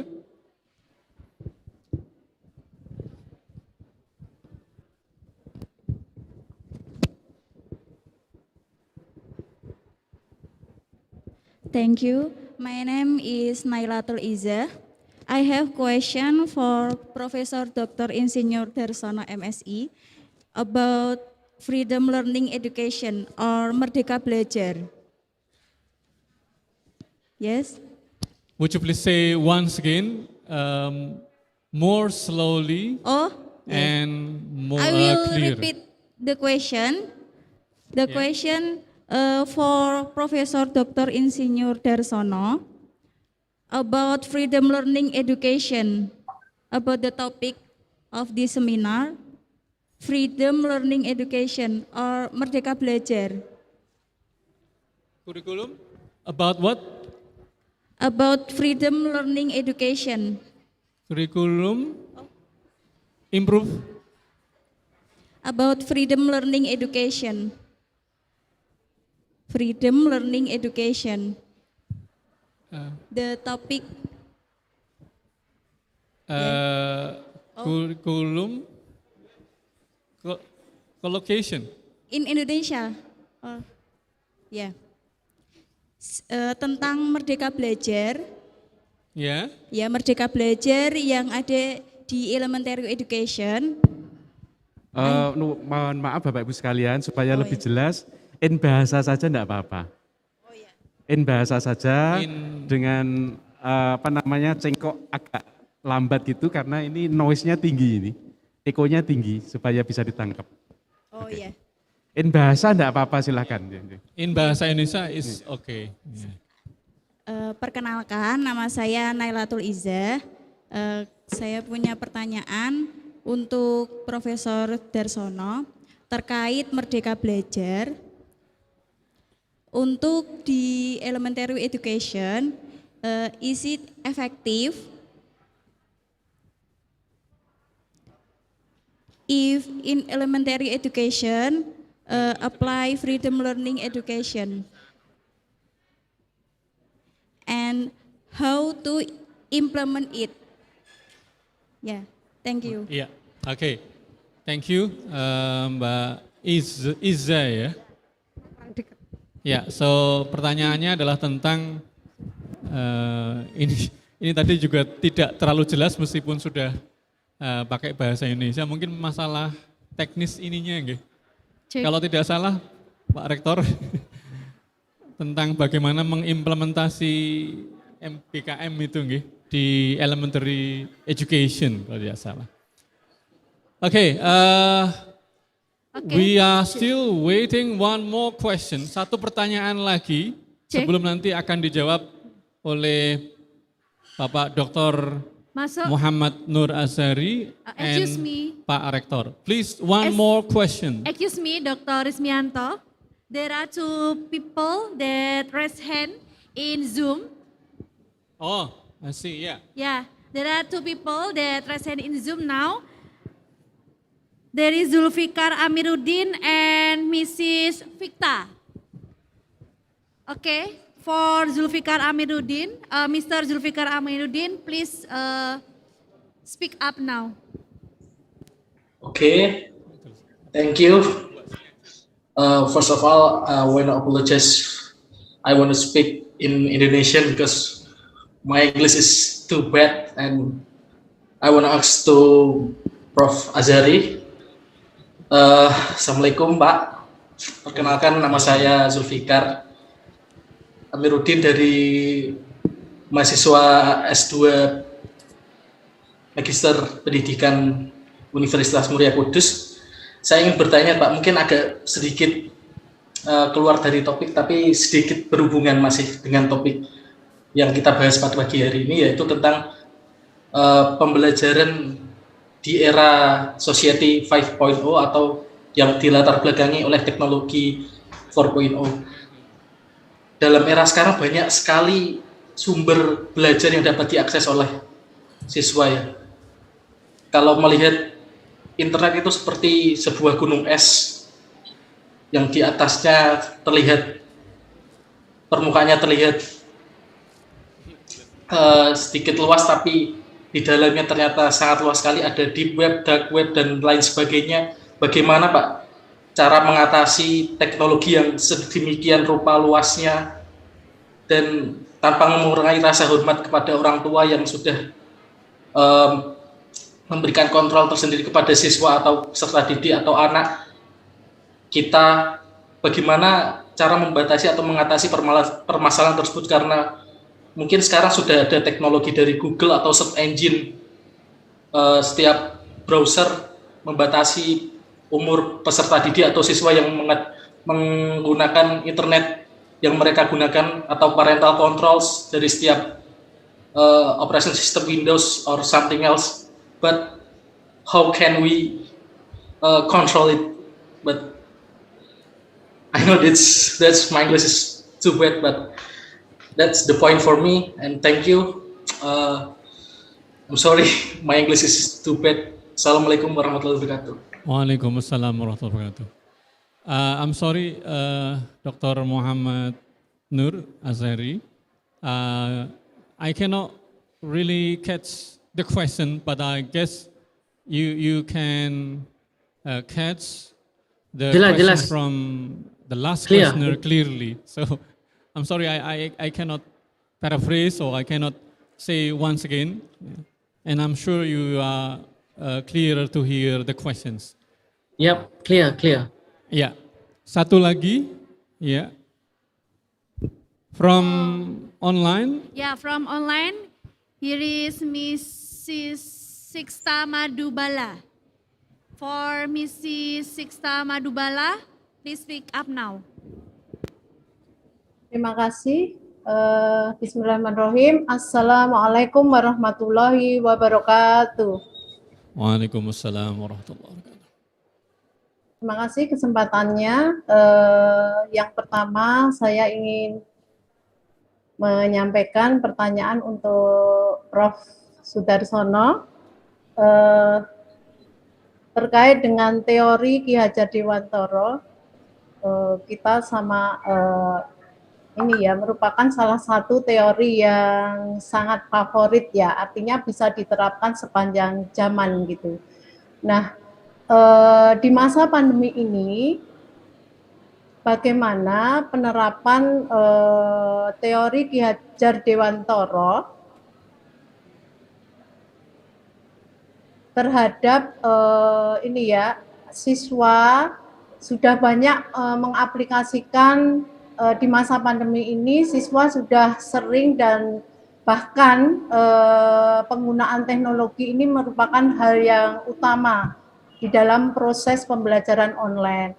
Nah, untuk bisa memastikan bahwa pemanfaatan teknologi ini benar-benar sebuah media yang positif di dalam sebuah pembelajaran dengan menerapkan teori Ki Hajar Dewantara ini, hal konkret apa yang bisa dilakukan oleh orang tua dan guru supaya pemanfaatan teknologi ini benar-benar dilakukan dalam tanda kutip secara positif.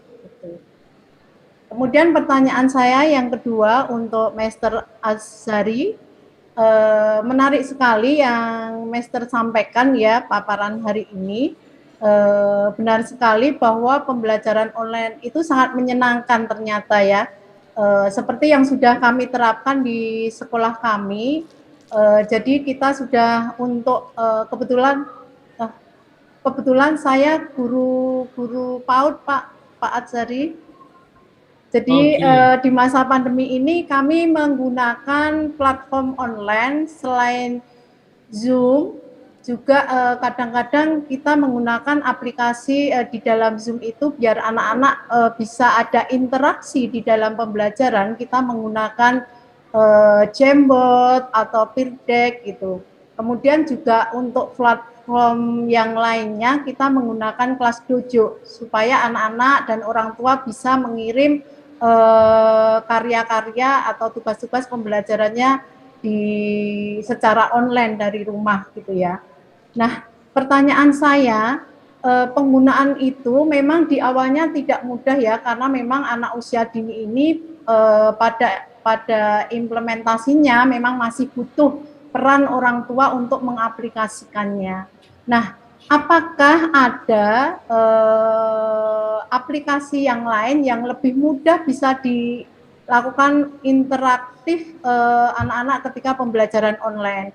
Selama ini ketika Zoom dengan anak-anak itu yang bisa kita lakukan langsung adalah pemanfaatan whiteboard yang ada di Zoom. Nah, barangkali kalau ada trik dan tip yang lainnya dari Pak Azhari, terima kasih. Gitu. Terima kasih waktunya. Saya tadi belum berkenalan, saya Sixta Madubala dari mahasiswa S2 konsentrasi PAUD. Terima kasih. Wassalamualaikum warahmatullahi wabarakatuh. Atas pertanyaannya. Kita batasi sampai 4 pertanyaan saja, nggih. Yeah. So there are 4 questions. 2 questions are addressed to Profesor Dr. Insinyur Darsono, and 3 questions are addressed to Dr. Muhammad Nur Azhari. And for the first chance, I'm inviting Professor Dr. Insinyur Darsono to answer those questions. Silakan, Pak. Terima kasih Ibu Indah dan penanya terakhir tadi begitu. Ibu Indah tadi mengkonfirmatori tentang kurikulum yang berbasis Merdeka Belajar dalam implementasinya di elementary level begitu ya, di tingkat pendidikan dasar begitu. Jadi begini, pendidikan itu kan sebuah proses yang sifatnya kontinum begitu ya. Dalam konteks itu justru yang seharusnya menjadi penguatan basis kurikulum yang harus kuat, konsisten, baku, dan produktif itu di elementarynya. Karena disitulah kita akan menorehkan tulisan di atas batu. Sebaliknya kalau kita menorehkan tulisan di atas air, berbeda ceritanya begitu. Satu hal saya akan memulai dari sebuah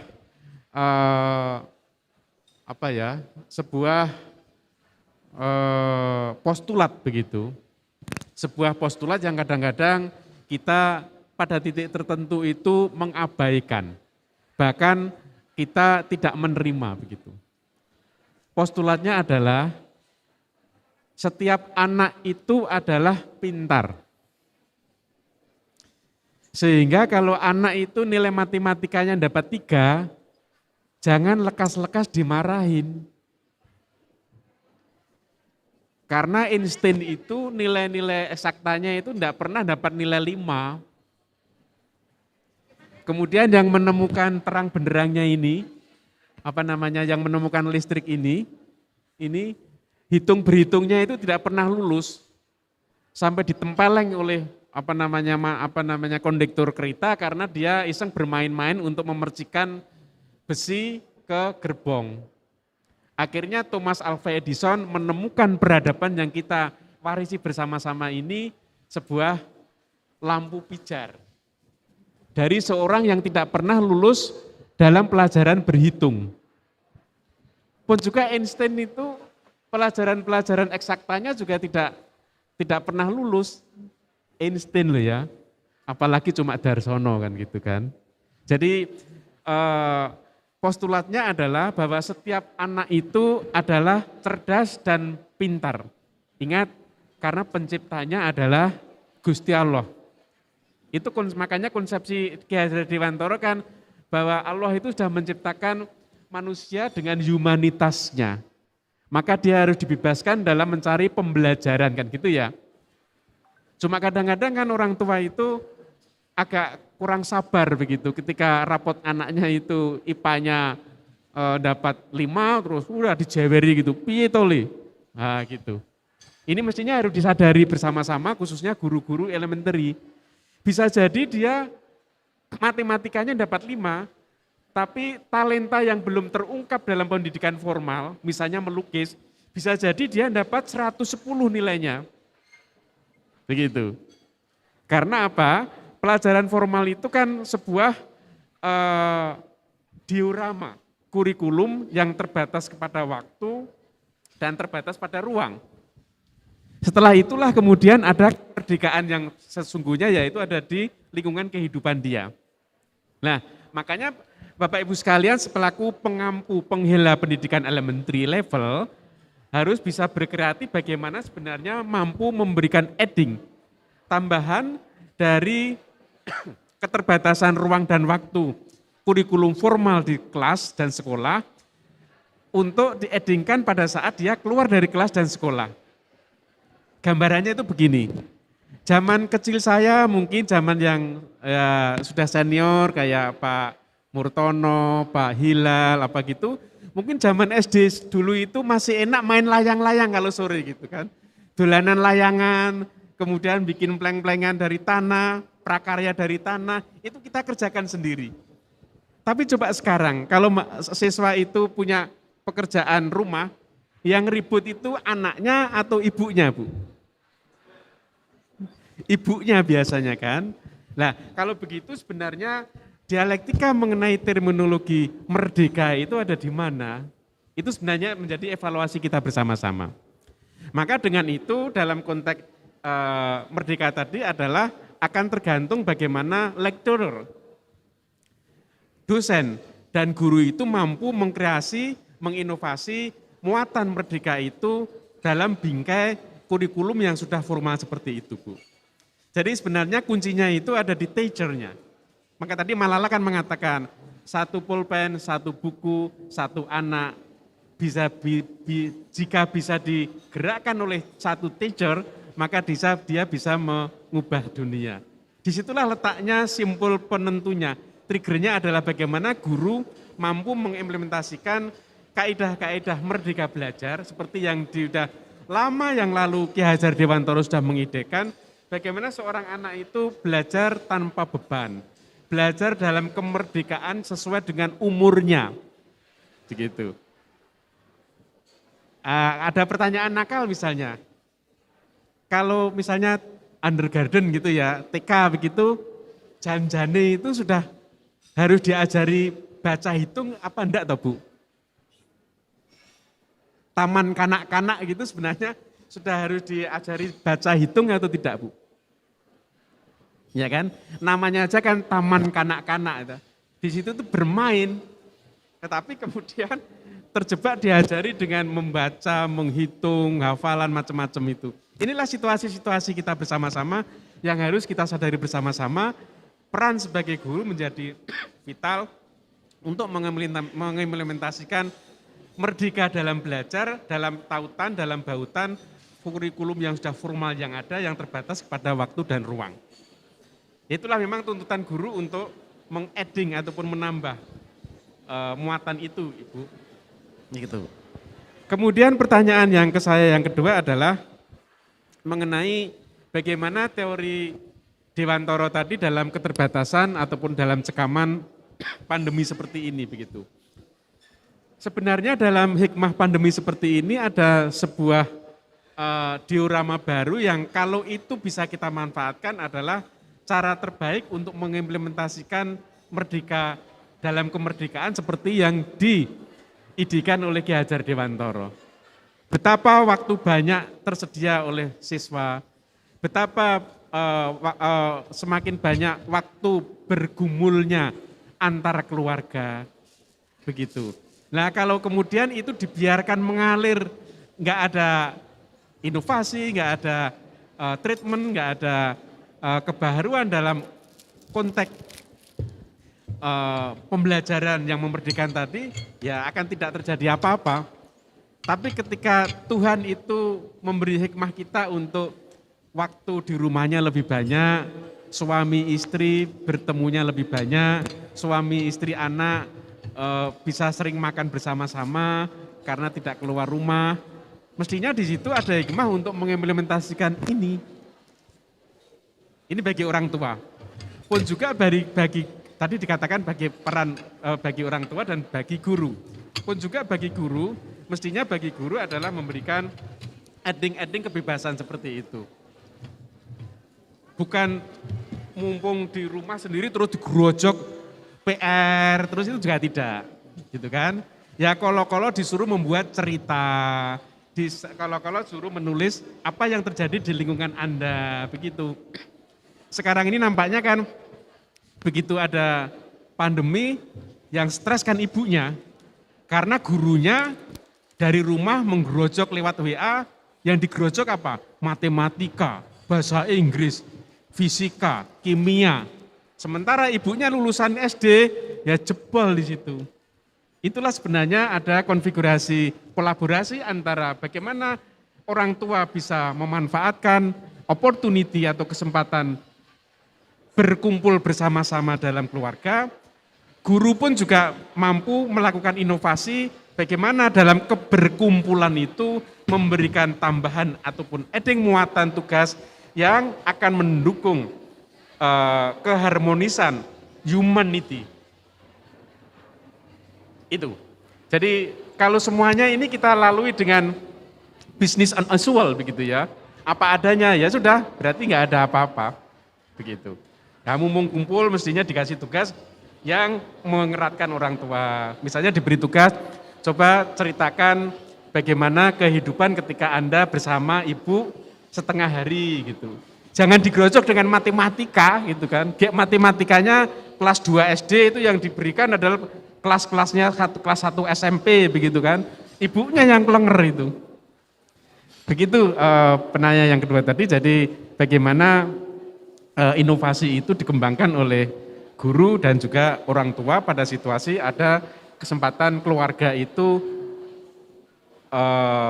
bersatu, keluarga itu berkumpul. Di situ sebenarnya ada kaidah pendidikan schooling begitu ya, pendidikan homeschooling dan lain sebagainya. Kalau homeschooling itu dioptimalkan, saya kira semua ide mengenai konsepsi Ki Hajar Dewantara itu bisa terwujud. Terima kasih, Pak. Ya.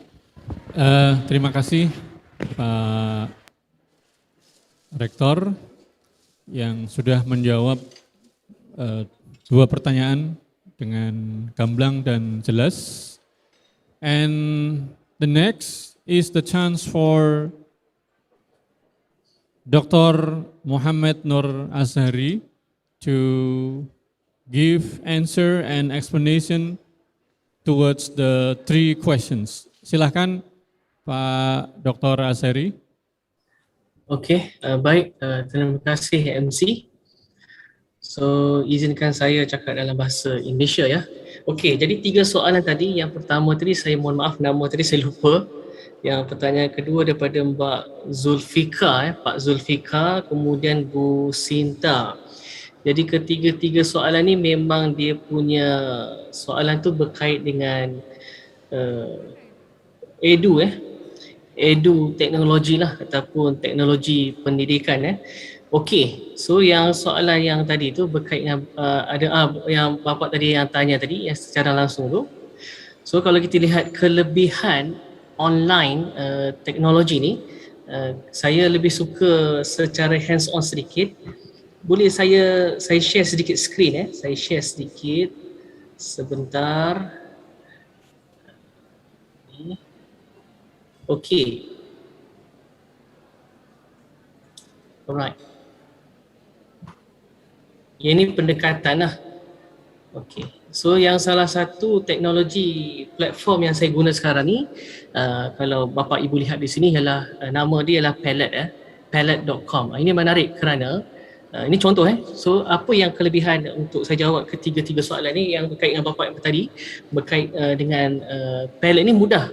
Memang ada setengah Google Classroom, ada setengah kalau yang orang lama tu dia agak berat lah sebab dia nak kena logging, dia kena register. Tetapi kalau kelebihan di palette.com ni macam yang teknologi yang agak sederhana yang tidak terlalu kompleks dan sesiapa pun boleh masuk sebab kalau bapa ibu menggunakan contoh platform palette.com ni mudah kerana tidak perlu logging. Tidak perlu login. Sesiapa boleh masuk lah. Sesiapa boleh masuk dengan hanya memberi link. Contoh kelas saya di sini BRT 3023 grup B. Ini grup B. Contoh saya mengaji perabot lah, furniture. Furniture. So di sini happening untuk attendance memang saya minta mereka hantar foto. Setiap kali datang ke kelas saya minta mereka hantar gambar. Tapi ini yang ketika before pandemic. Memang saya mau mereka ambil gambar, jadi saya senang nak ingat gambar mereka berdasarkan pembahagian kumpulan. Jadi mereka hantar foto untuk setiap kumpulan dan selepas itu memang saya minta untuk kuliah 14 minggu tu saya minta mereka hantar gambar lah. Dan tugasan-tugasan mereka pun kelebihan PL ini kita boleh upload PDF file, boleh bagi link Google Drive, boleh bagi link YouTube, apa sahaja. Dan untuk membuka akaun Palette ni kita cuma perlu memiliki Google. Kalau ada Gmail, maksimum dia boleh bagi 3 platform Palette. Ini menarik So di sini kita boleh bagi dia markah terus. Contoh pelajar saya ini, saya memberi dia markah 16/20. Kemudian saya beri komentar di sini. Ini kita boleh direct interaksi. So ini sekaligus saya menjawab kepada pertanyaan yang pertama. Kelebihan menggunakan online ini, you have the evidence. Kita ada bukti, ada rekod dan rekod ini boleh digunakan. Ini rekod saya pada tanggal 2 Mei 2020, tahun kemarin lah. So menarik benda ni kita boleh jadikan evidence dan mudah untuk kita pelajar melihat markah dia dan boleh mengikut contoh-contoh assignment pelajar yang lain untuk menghasilkan tugasan yang lebih menarik. Dan pelajar ni dia baikilah, kayak saya komen dia baiki, kemudian markah dia makin improve. So saya bagi ruang kepada pelajar ni untuk dapat markah full mark. Cara saya mudah, as long you follow my instruction, follow the rubric. Maknanya setiap pembelajaran kita perlu rubric. So ini antara platform teknologi yang saya rasa mudah untuk mereka berinteraksi. So kelebihan menggunakan teknologi ini adalah ada rekod, ada interaksi, tapi kena letak gambar lah. Kalau tak gambar muka tu dia seronok.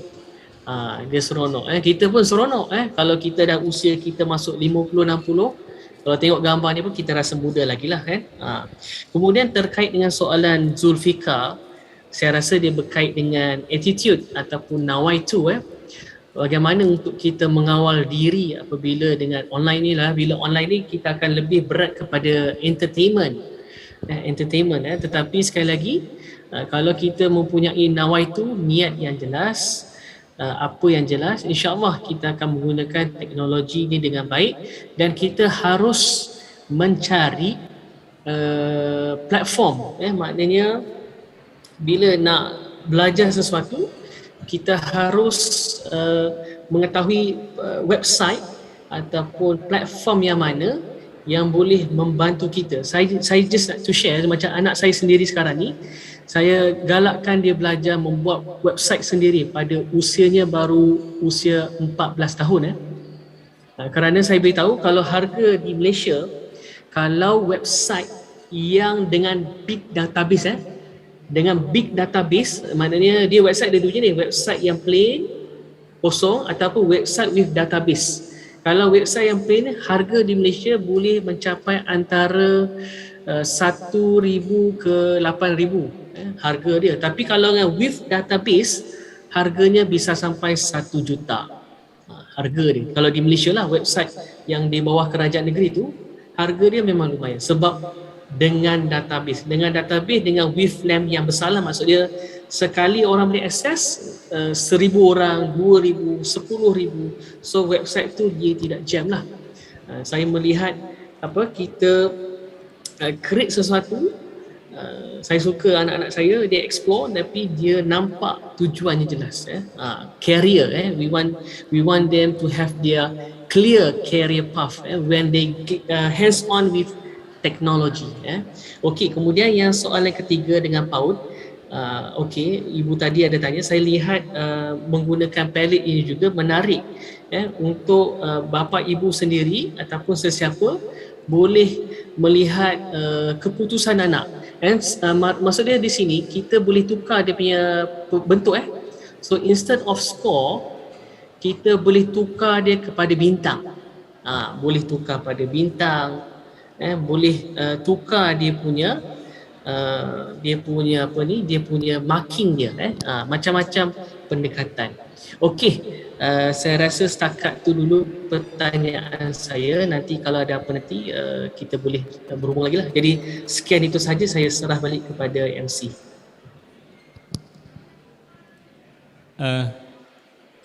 Terima kasih Bapak Dr.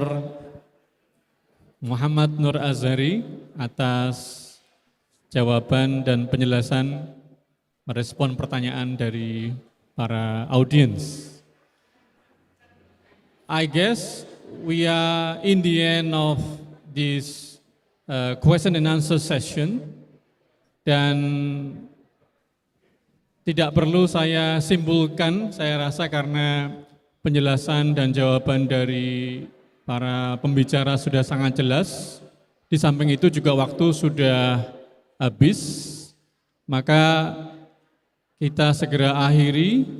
And once again, please give a big applause to both presenters of today's seminar. Sebelum kita akhiri, kita akan haturkan sertifikat penghargaan kepada pembicara pertama secara offline kepada Bapak Profesor Dr. Insinyur Darsono MSI.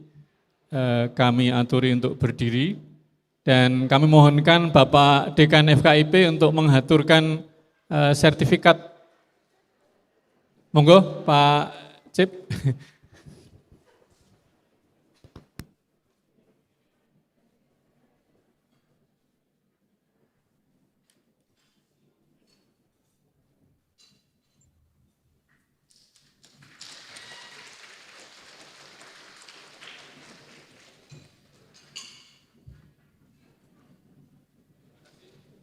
Pak Dekan. Okay. Well, ladies and gentlemen, the ending of question and answer session also ends our plenary session 1. Thank you for your nice attention and participation. See you, thank you, and wassalamualaikum warahmatullahi wabarakatuh.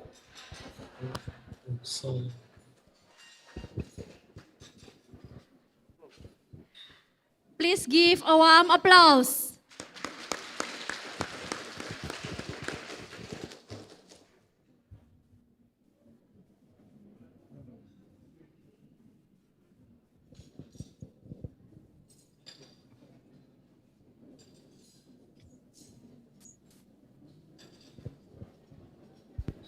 Okay.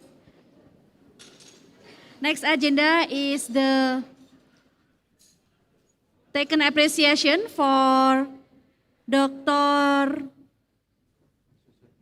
Associate Professor Dr. Muhammad Nur Azari Asman from University Pendidikan Sultra, it is Malaysia.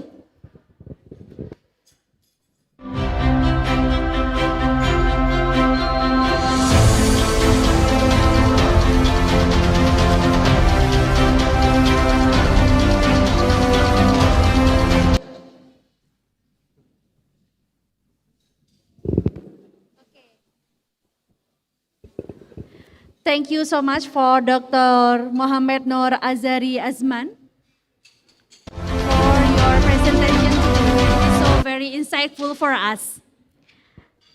Okay, ladies and gentlemen, the next agenda is entertainment. Please watch our entertainment. Thank you. Hadirin yang berbahagia, sebelum kita lanjutkan pada sesi yang kedua, untuk memecah suasana agar lebih rileks, kami persembahkan sebuah video entertainment dari panitia. Kami ucapkan selamat menyaksikan.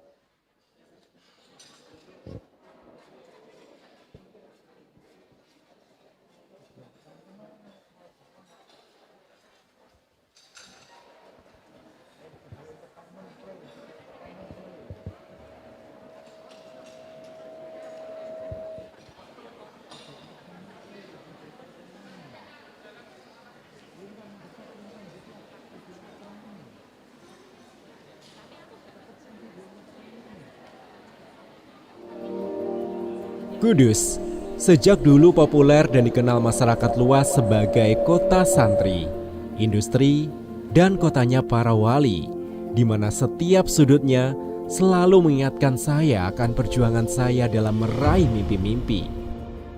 Bersama kampus tercinta, program studi pendidikan matematika Universitas Muria Kudus. Berpikir kreatif, inovatif, dan terus belajar tentu menjadi salah satu kunci kesuksesan yang selalu saya ingat. Tapi disinilah saya belajar bahwa pendidikan yang baik tidak hanya sekedar mengedepankan aspek akademis, namun juga menyeimbangkannya dengan nilai-nilai keagamaan yang kuat. Sebagai insan di bidang dunia pendidikan, di sini saya mengenal bagaimana dunia pendidikan yang baik itu berjalan. Sebagai kampus yang membekali siswa di bidang pendidikan, serta dukungan infrastruktur berkelas nasional, mendorong saya mengukir prestasi di kancah regional maupun nasional. Kampus ini mengenalkan saya akan luasnya bidang yang bisa dipilih, untuk berkarya di masyarakat. Tidak hanya berfokus untuk menghasilkan insan berprestasi di bidang profesional, namun juga menghasilkan sosok-sosok insan pengajar unggul yang secara berkelanjutan guna membangun generasi penerus bangsa terbaik di bidangnya. Pencapaian peringkat 5 nasional Program Kreativitas Mahasiswa tahun 2021 versi perguruan tinggi swasta se-Indonesia memberikan kami motivasi untuk terus menjadi insan yang unggul dalam menghadapi perubahan yang begitu dinamis. Kami percaya, belajar tidak hanya dilakukan di ruang kelas semata. Berpikir kreatif dan melahirkan karya inovatif adalah cara kami mengatasi sebuah permasalahan. Kami sadar untuk terus peka terhadap cepatnya perubahan yang ada di sekitar kita. Berawal dari hal tersebut, peluang besar pun akan terlihat. Melalui nilai keteladanan dan keagamaan, kami dibimbing untuk terus tumbuh menjadi insan yang santun, cerdas, dan berjiwa wirausaha yang berguna untuk masyarakat. Hal ini merupakan bagian dari upaya kami untuk menebarkan manfaat ke seluruh masyarakat. Inilah cara kami dalam mengabdikan diri kepada negeri dan pada akhirnya memberikan manfaat yang luas bagi masyarakat, bangsa, dan negara. Inilah kisah kami, dan dari sinilah semuanya berawal. Program Studi Pendidikan Matematika Universitas Muria Kudus.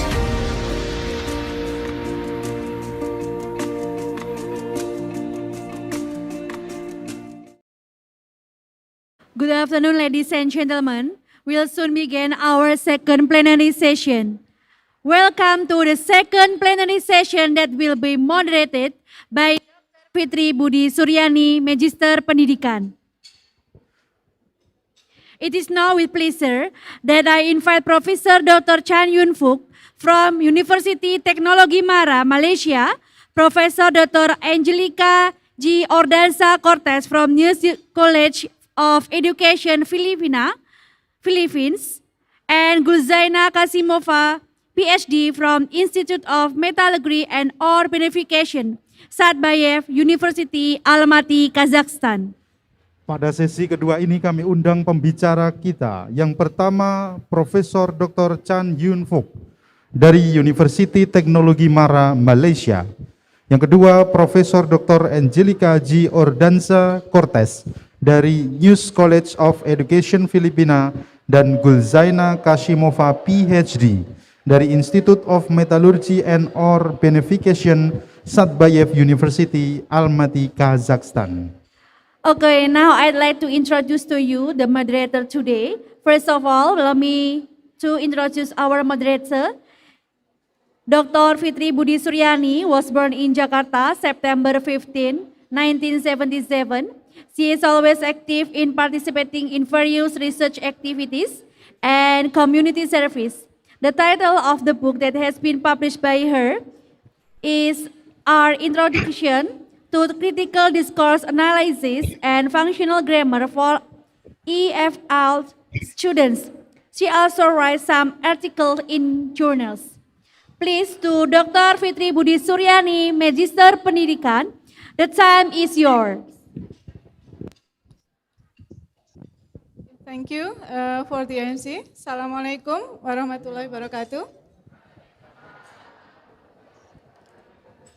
Good morning, ladies and gentlemen. Welcome to the second plenary session of the 4th International Conference on Education, Culture and Technology 2021. Okay, I'm Fitri Budi Suryani, and it is my pleasure to be the moderator of the second plenary session. Well, before we begin, I have a few housekeeping notes. So let me tell you that we will have 3 distinguished presenters this morning in this plenary session. The first is Professor Chan Yun Fook from University Teknologi Mara, Malaysia. May I greet him? Professor Chan, are you with us now? Yeah, I'm here. I'm here. Okay. Thank you. You see me? Oh yeah, I'm okay. here. Good morning, how are you? I'm fine. Yeah. I'm fine. Can you see me? Yeah, it's nice to see you, Professor Chan. Yeah. Thank you. Okay. And our second presenter will be Dr. Angelica Cortez from Neus University, Philippines. Good morning, Dr. Angelica. Pleasant day, Dr. Siti. Okay, it's really nice to see you again. Yeah, mine too. And our third presenter is Guzaina Kasimova, PhD from Satbayev University, Kazakhstan. Okay. Good morning, Miss Guzaina. Hello everyone, thank you very much. Good morning. Assalamu alaikum. Okay. Thank you for joining us in Thank you this for plenary invitation. session. Yeah. So later on, each presenter will have 30 minutes to deliver their presentation, and we will continue the discussion session in the next 30 minutes. Well then, before the presentation begins, please allow me to introduce our first presenter, Professor Chan Yuen Phuc, by reading his biography. So Professor Chan Yuen Phuc is a professor of adult education and teaching and learning at Faculty of Education, University Teknologi Mara, Malaysia. Okay, he earned his bachelor degree from University Malaya in 1992 and master degree in computer in education, University Malaya in 1997 and Master of Management from International Islamic University Malaysia in 1998. And he earned his PhD from University Putra Malaysia 2004. Okay, Miss Professor Chan Yuen Phuc, current position right now is the Director of Asian Center for Research on University Learning and Teaching and also Chief Editor of Asian Journal of University Education at University Teknologi Mara and also ahli jawatan kuasa penyelidikan negeri Universitas Teknologi Mara and also core person for some courses in University Teknologi Mara. Okay, Professor Chan has achieved some award in Best Paper and then also in Asian Scholar Award, Calon Anugerah Inovasi Negara 2016 and Calon Finalis Anugerah Pengajaran University Teknologi Mara. He had written some journals and also be the keynote speaker in international conference. Well, without further ado, I would like to welcome Professor Chan to deliver his presentation entitled How to Win in an Innovation and Invention Competition. Okay, Professor Chan, the floor is yours. Yeah. Thank you for the chairperson. Okay. Thank you for the rector and all the rectors in Universitas Muria Kudus invited me to give a speech today. Can you see my screen? I'm sharing my screen now. Hello. Hello. Okay. Please confirm. Okay. Whether you all can see my screen or not. Hello. Can. Clear. All right. I'm going to start now. Okay. So I'm going to talk about how to win in an innovation and invention competition under the sub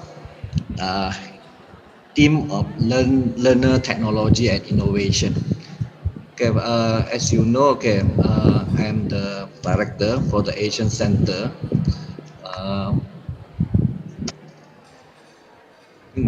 My slide is not moving. Okay.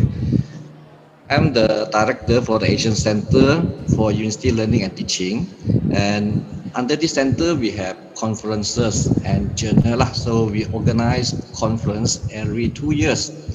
In year 2018, we have organized one at Concord Hotel Shah Alam, a very big one, and we are going to organize another one. Every 2 years, we organize one conference. So this year, we are organizing also ICONECT 2021. and this one actually is a virtual one. So the conference is still open for submission of abstract and full paper until 20th of November. So I also use this opportunity to invite all who are interested to present papers and publish paper in Scopus and Citation Index Journal to submit your paper to our conference, because the submission date is still around there until 20th of November lah. So you still have time. And okay, we are co-organizing this conference with UPM and Ohio University. We have 2 Scopus Index journals and 9 Malaysian Citation Index and 3 ERA Index journal lah. So there are a lot of opportunity for publication for lecturers who are interested to publish some papers by the end or maybe by the beginning of next year lah, because it will take some time to process the paper. And okay, in this conference we have we have invited a keynote speaker from Cambridge University, Indiana University, and Ohio University lah. So okay, you can see the submission date for the abstract and the full paper, and the conference date is on 1st and 2nd lah. So I think you still have time, okay, if you are interested. And for your information, I'm the chief editor for Asian Journal of University Education, and this journal actually has been indexed in Scopus since 2016. So until now, okay, it's still in Scopus and it is progressing well. So we actually also accepting paper lah. We have 4 issues in a year: January, April, July, and October. So, but this year we closed because due to overwhelming responses. But we will open again next year for submission. So, for those who are interested to publish paper in Scopus Index Journal, you can submit to Asian Journal of University Education. Okay, so now I'm coming into the topic. Okay, today, learner, technology, and innovation, and I am talking about how to win in an innovation and invention competition. We know we are moving into Society 5.0. Society 1.0 is the hunting society, 2.0 is the agricultural society, and 3.0 is the industrial society, 4.0 is the information society, and we are moving into the new society 5.0. So in this new society, actually we have to use a lot of technology. We have to use a lot of cyberspace, IoT, AR, VR, AI, and so on. So we see that actually we need to use a lot of technology. We need to integrate technology. As a teacher and lecturer in the learning institution, we actually also have to integrate all this technology. So maybe one day we also may need to use big data, cloud processing, AR, VI, AI, and so on. So actually we find that all these innovative ideas have been introduced into teaching and learning. Actually, one day we might need to use a lot of these emerging technologies such as artificial intelligence, user interface, virtual reality, augmented reality, analytics and visualization, blockchain, robotics, mobile technology. And now during pandemic, we see that actually the online learning has become something very common. Even though before this, many teachers and lecturers never use this online learning, but now we have to use it. And I think most of the teachers and lecturers actually are quite familiar now with the use of Google Class and some other this online learning technologies. We find that actually we cannot run away from the technology. We have to use it.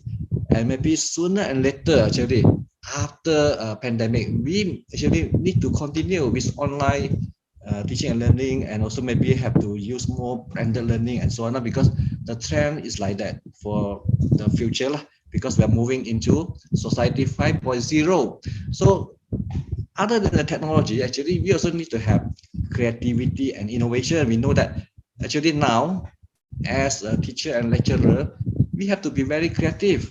We have to be very innovative. When we talk about creativity, actually, we are talking about knowing, okay, the ideas, okay. You are able to identify something that might be possible. Okay, you are the first one to know, to identify something that can be done. So that is the creativity. When you have know about it, then you have to do it. To put it into practical reality actually is very important. So sometimes we know, we have the idea, we have the creativity, but we never put into practice. We never put the things into a practical reality. That's why we cannot make it happen. So okay, we find that creativity and innovation actually have to go hands in hand. We have to have the idea, some great idea that other people have not thought about it. Then we have to do it. For example, okay, as a teacher, we have to respond to new idea. Actually, we have to have this curiosity. We have to have this curiosity in our mind. We have to know something new, want to learn something new, and we have to tolerate with ambiguity. So ambiguity actually is something like very unstructured. Actually, in society 5.0, everything will become very unstructured. But sometimes students always want to have standard answer, template, and so on. Actually, we have to change the mindset. So when students ask like a teacher or sir, do you have a standard answer? Normally, we actually sometimes we give them the template, but actually it's not good to give them the template or standard answer. Actually, we want to train them to become creative. There is no standard answer when it comes to higher level of learning. If in the primary school, yes, okay, we can give them a standard answer. But when it comes to higher level of learning, there is no standard answer. We have to tolerate with ambiguity. We have to be creative. We have to be persistent. We have to be very focused. We have to sell the idea. So actually, that's how we respond to new ideas. Let's say if we have this mindset, then we can become very creative teachers. We can become very creative also workers. Okay, so if you want to win in this innovation and invention competition, I think most of the lecturers actually have your KPIs to publish paper. You have your KPI to win innovation competition. So let's say you want to win, you must have some creative idea. So your idea must have this criteria. You have to fulfill this criteria. Your idea must have originality, must be something original. Let's say, for example, McDonald's have come up with this burger nasi lemak in Malaysia lah. And KFC has started selling a burger beer ramly. So when we do this two very simple examples, we find that actually they fulfill these four criteria. Professor Chan, excuse Yeah. me. Your microphone is too close, I think, so we cannot hear your voice clearly. Would you please? Oh, okay. Thank you. My mic is on actually. I do not mute. Actually, it's on. Okay. Yeah, my mic is on. Okay, can you hear me? Yes, I can hear you, but I think it's just too close the microphone, so that it's not quite easy for us to catch your words. No, my microphone is on. You cannot hear me. Low. The voice is low. Prof Chan, maybe you need to get close when you deliver your speech. Maybe you have to get near to your laptop. You are using your laptop. Yeah, I'm using my laptop. Okay, so I have to go nearer to my computer. Okay, so is it clearer now? Go nearer. Okay. So when I just now I talk about the two products from McDonald's and KFC, burger beer ramly and burger nasi lemak. So when we look into these two products, we find that actually they are quite creative because they fulfill these four criteria of originality, flexibility, and elaboration. Because nasi lemak and burger cannot be together, but they put it together. So that is the flexibility. So and something new actually is originality lah. And frankly, they present it in a very nice way, and they elaborate, they make it very attractive lah. So let's say if you want to win in innovation and invention competition, you have to make sure that your products have these four ideas. must be something original, that you something complete, something that is flexible, that is go beyond the boundary, that take multiple perspective, combine something to become some other things. Okay, burger and nasi lemak become one, become burger nasi lemak, for example lah. Then you elaborate. Okay, so okay, in order to win, okay, in innovation competition, you have to fulfill the 4 criteria of creative ideas lah. Then okay, you also need to take it seriously. Okay, you want to win. So every time you want to register in one competition, you must have this mindset. You want to win, then you will win.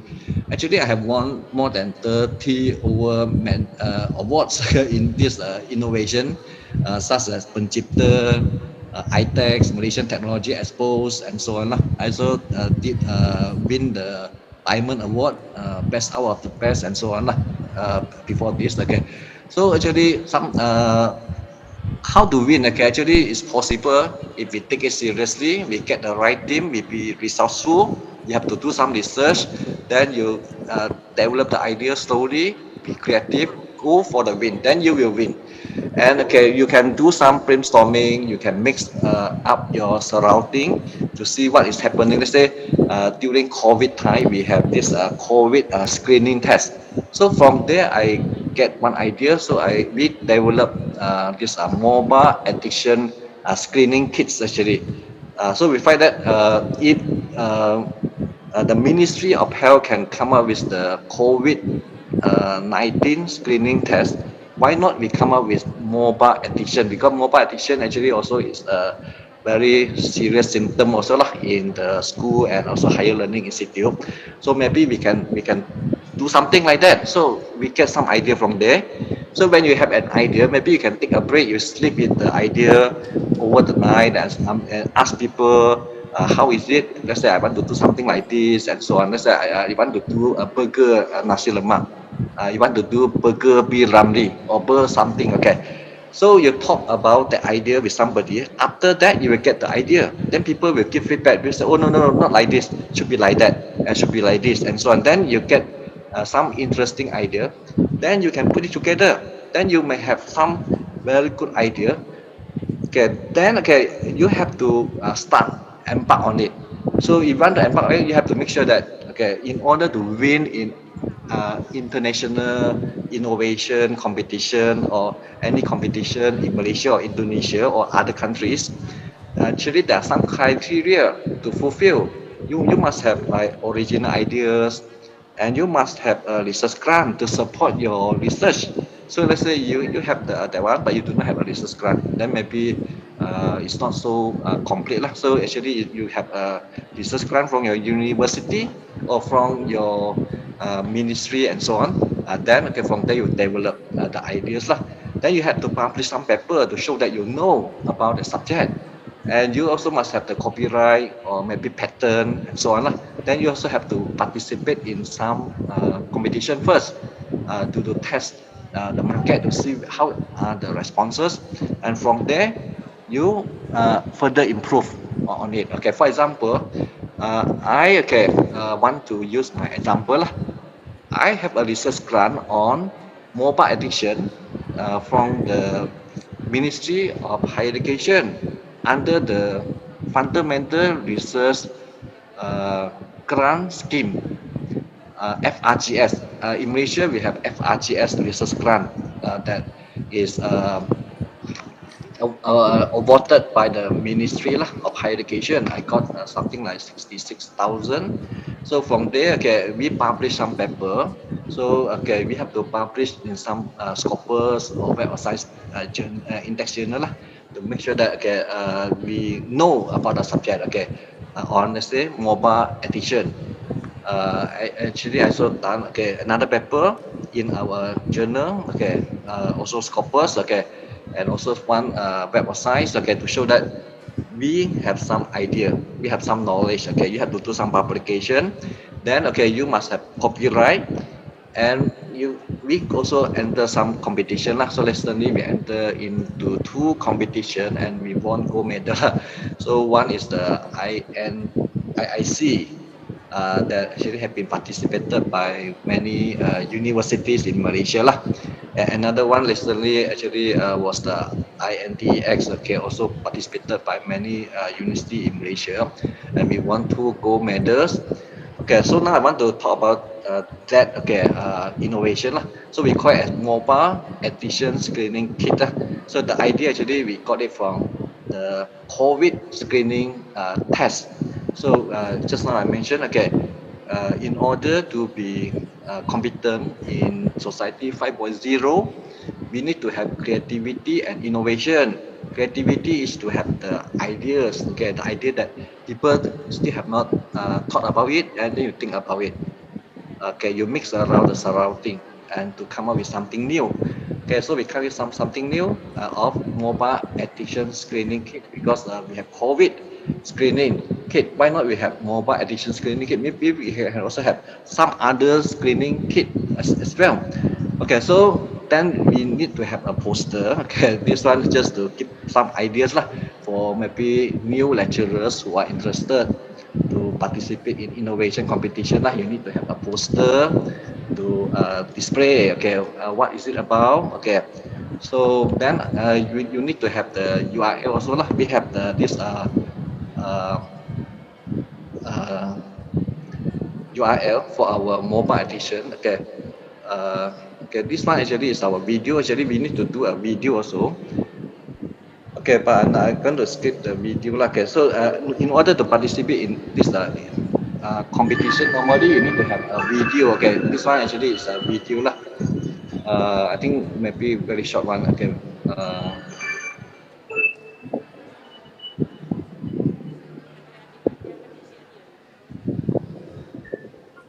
Okay, this is our video. Okay.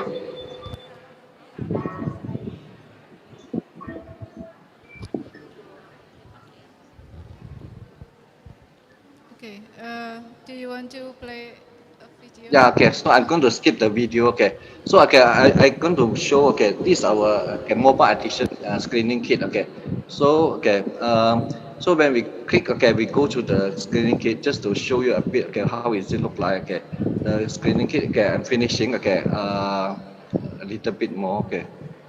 Okay, just a little bit, okay. So we have 2 versions, okay, so we can choose, okay, the version, okay. I think just a little bit more lah to finish, okay. So the respondent can just click, okay, then they can come out with the answer lah. Actually, this one because due to time constraint, maybe I'm not going to show, okay, all these things, okay. So I'm going to skip it, okay. Okay, so the user need to enter the particulars. Okay, this one actually, I think, okay, later maybe those who are interested, they can go to this link to test themselves to see whether they are mobile addiction or not.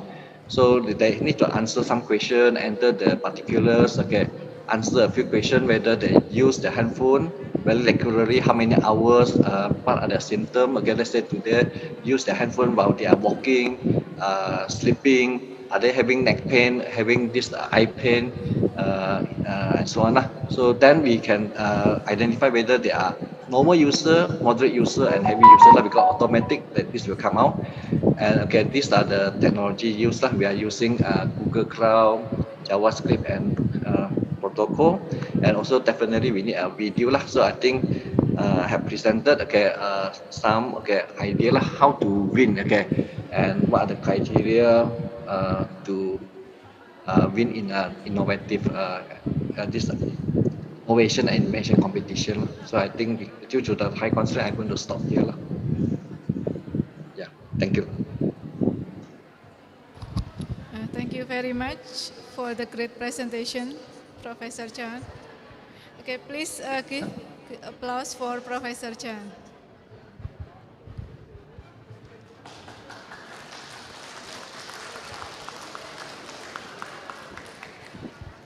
Okay, I believe that the audience have already had their question, but please keep the questions first because we will have it in the discussion session later. Okay, now we will listen to the second distinguished presenter, Dr. Angelica Cortez. Please allow me to introduce her.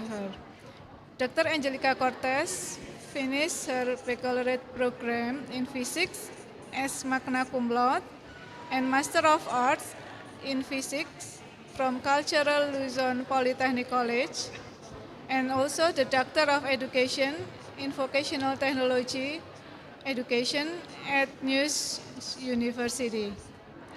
She has a vast publication of research papers in line with educational management and professional education.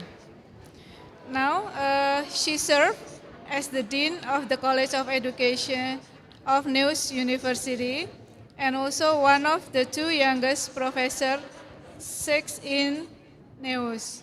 Okay. Now I would like to welcome Dr. Angelica Cortez to deliver her presentation entitled Education, a Right or a Privilege. Dr. Angelica Cortez, the floor is yours. Um, Thank you for the introduction, Dr. City. Is my PowerPoint visible to all? Hello? Somebody wants to answer, please? Yes, we can see it. Yeah, clear, Okay. clear.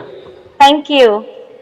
My congratulations first to the organizers of this fourth international conference on education, culture, and technology with the theme Freedom to Learn Education Following the Pandemic in the 5.0 Society Era.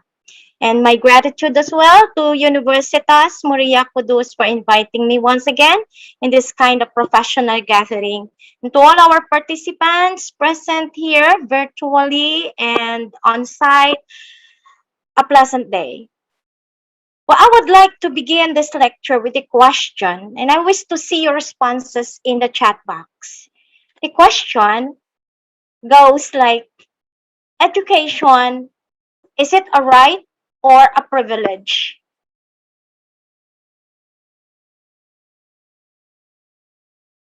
Is it a right or a privilege?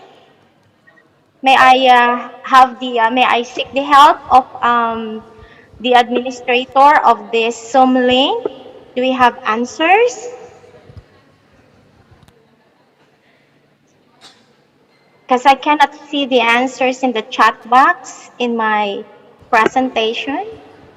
Do we have answers?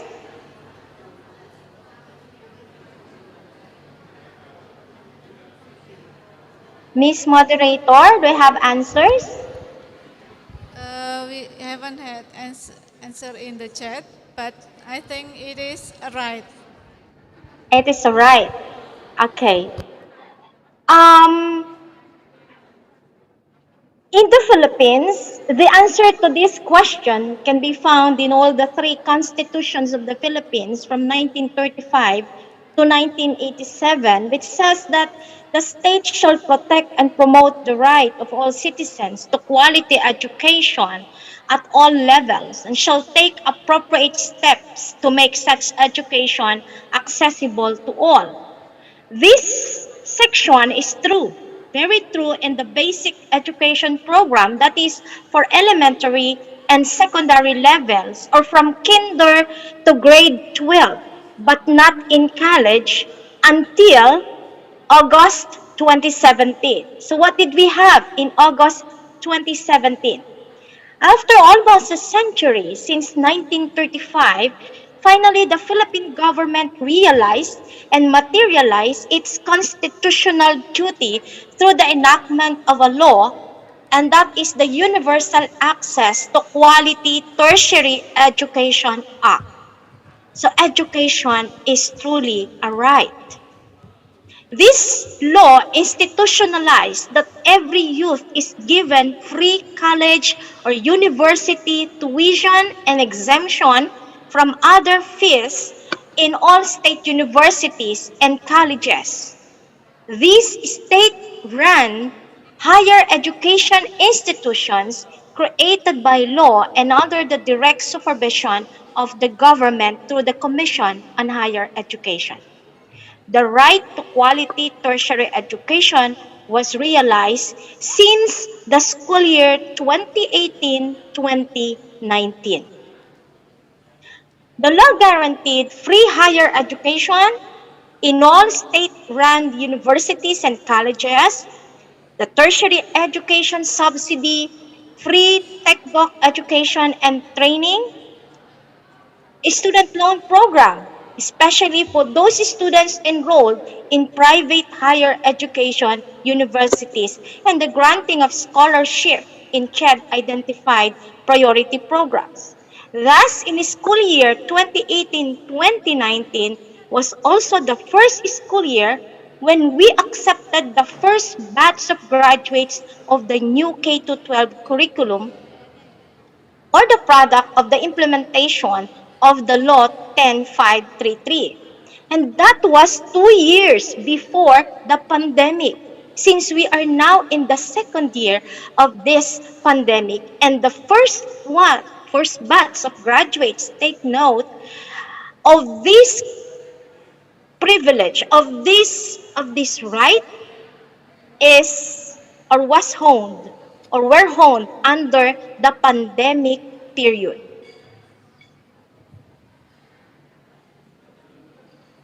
The Nueva Ecija University of Science and Technology is one of the 246 state universities and colleges in the country.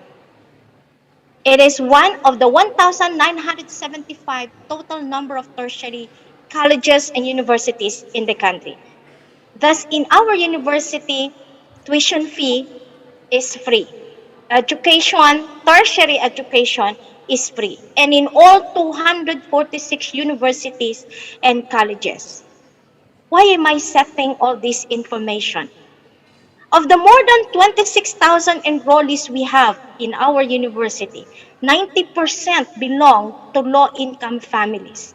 The very reason why there is a rigid entrance examination in all state colleges and universities before the pandemic, and more so in this time of pandemic, when economic condition of most families is not favorable for students to enroll in private institutions.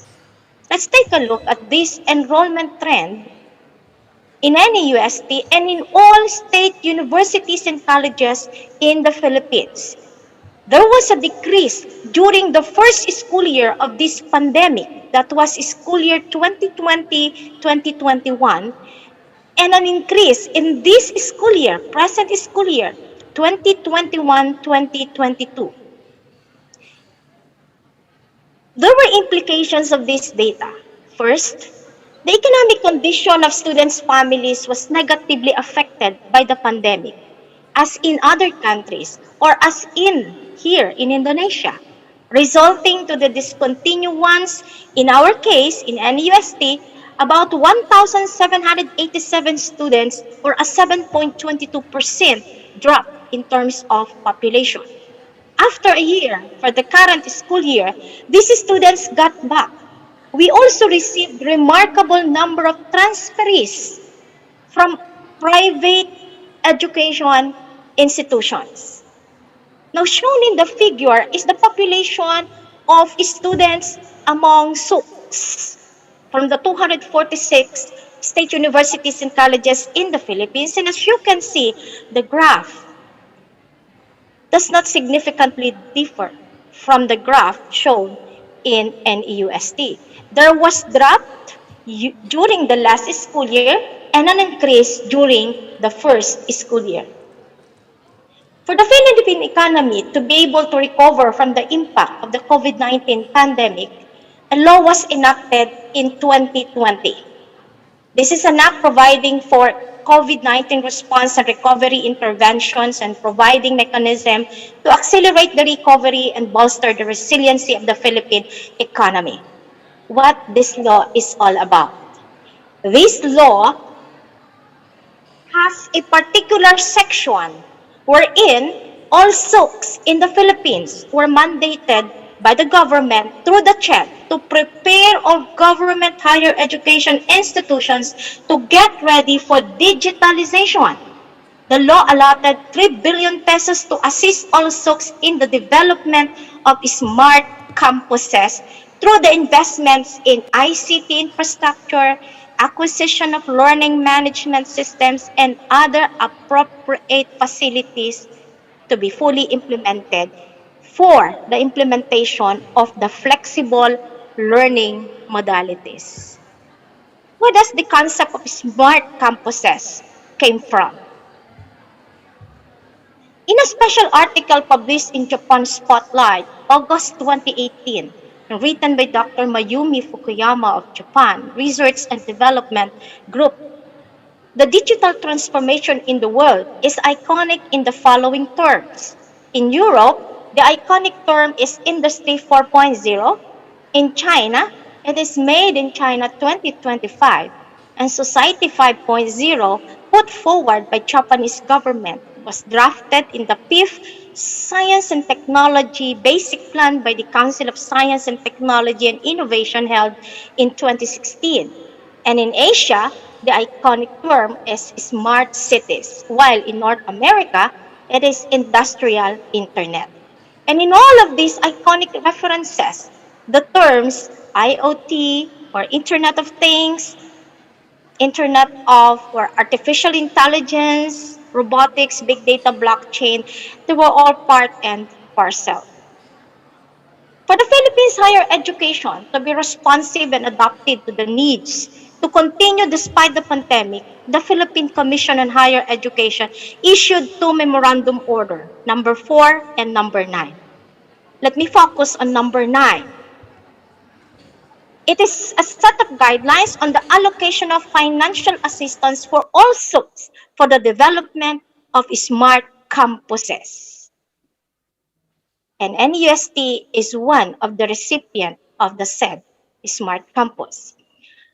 And for the higher education to be responsive and continuously work productively towards the attainment of all the 17 SDGs, and the concept living into Society 5.0 must be embraced by all sectors, most especially SDG number 4, focus on ensuring inclusive and quality education for all and promoting lifelong learning. This includes the education sector and its stakeholders, especially the students. According to Dr. Fukuyama, there are 5 strategic fields to achieve Society 5.0.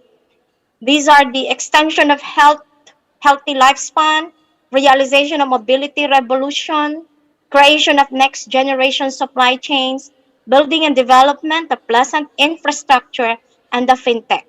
I would like to focus on number 4. Building means to make the facilities available with a mechanism to bring about development. Building and development of pleasant infrastructure means accessible and available for all. An educational community that will really capacitate the teachers for a capacitated learners. For it is the goal of Society 5.0 to create a human-centric society in which both economic development and the resolution of societal challenges are achieved, and people can enjoy a high quality of life that is fully active and comfortable. Yes, we are now in a new era, one in which globalization and rapid evolution of digital technologies, the environment and people's values are becoming more diverse and complex. Many universities in the Philippines, most especially the SOCs, are now moving into Society 5.0. And one of the recipients of this project is NEUST. On the screen shown are the preparations of NEUST as a smart campus embracing Society 5.0. And in the coming school year, we will surely be ready on being a smart campus. But then, how about our learners? May I have your answer to this question?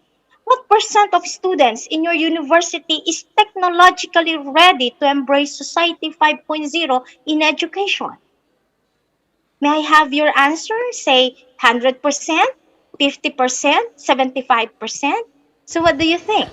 When you say technologically ready, they have functional gadgets, and they have strong connectivity. We may probably have different responses from our audience. What's the point? One of the unparalleled situations is the question on the readiness of our students in higher education for Society 5.0. In NUST, for instance, based from our survey, we have this condition in 2020.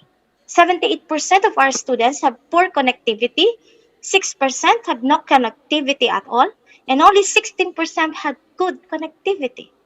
For us to attain digital transformation for the students to enjoy the freedom of education to learn in this era, we need to address this situation. And we did. We did.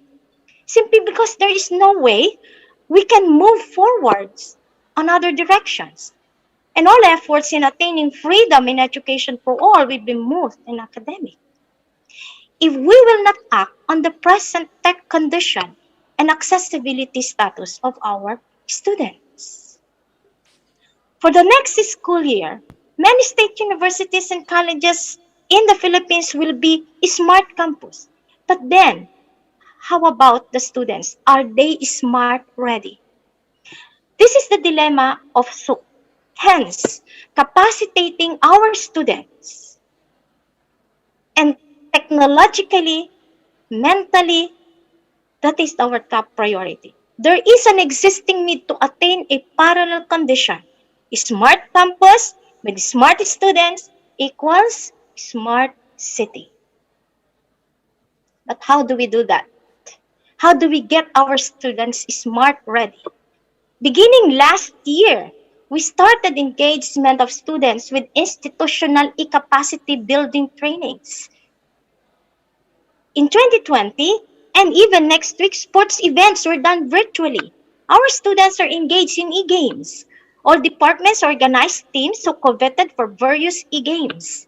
The annual beauty contest was also held virtually. Summer camps, quiz bees, other similar activities were held virtually. Dance and singing contests, social cultural activities, practice teaching, faculty and student exchange projects were all done virtually. This is to accustom, may I repeat, this is to accustom, make the students engaged and functional, not only in terms of lesson delivery, which are delivered online, but also in many, many activities, even graduation, flag raising ceremonies, and religious rites. Now, each department organized our load and assistance program. Those 6% who have no connectivity at all in 2020, they are now fully connected. We also utilize our international linkages, our alumni and friends for the provision of free tech devices, which we have distributed to more than 1,500 students. These were done to bridge the gap until all the 6% of the total number of the 26,000 students are now connected. Next, sustained engagement of teachers to online trainings and provisions of new computer units per teacher. Training of teachers were non-stop. We targeted that all subjects will be delivered through MOOCs because not all students will be going back to school. And the same will lessen the burden of teachers in teaching. In preparation for limited face-to-face classes next school year, the university facilitated massive vaccination of our students. As of today, 100% of our teachers are fully vaccinated. And now we have an ongoing vaccination of our students. As smart-ready teachers and students are engaged in continuous and periodic trainings on data privacy law, netiquette, cybersecurity, mental and psychological healthcare activities, webinars, and trainings to give emphasis on values and good practices.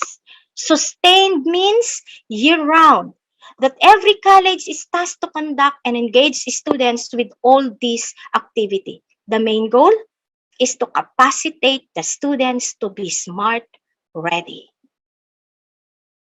There is another unparalleled situation with respect to Society 5.0. And that is the readiness of the students from basic education. Let's go backward. You see, the graduates of elementary and secondary levels, which comprise the basic education, are the inputs in higher education. One of the many concerns which needed to be addressed for Society 5.0 for basic education be embraced is the present technological or digital state or condition of the major school clienteles, the children in the basic education. For this issue, there is another question. How do you think our basic students in the basic education, are they ready to embrace Society 5.0? You see, for as long as there are elementary and secondary teachers here in the Philippines and in Indonesia who needed to travel by foot just so her hardly prepared assignments and modules reach her students, the essence of Society 5.0 in the field of education remains something we need to really work a little harder. In a research conducted by my team involving 4 partner schools in Region 3 in the Philippines, we have found out the following. That is 3, not 5. Now, from this data, it is easy to visualize the root of the condition of higher education students enrolled in various degree programs, which we are trying to deal with in our level.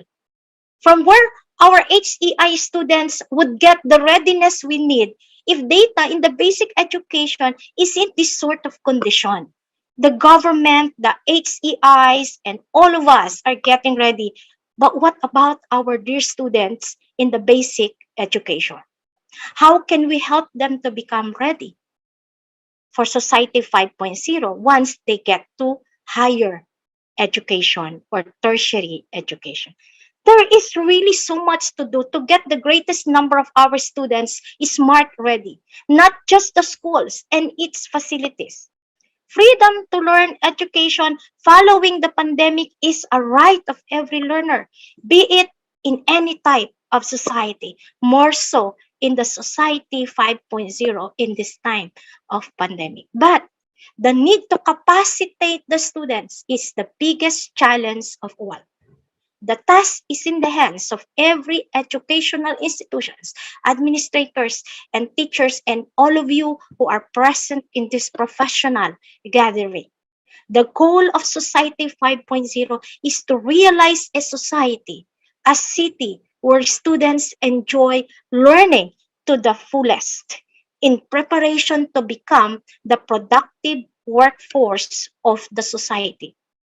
To create a human-centric society in which economic development and the resolution of societal changes are achieved, and people can enjoy a high quality of life that is fully active and comfortable for every member of the society, not just for selected few.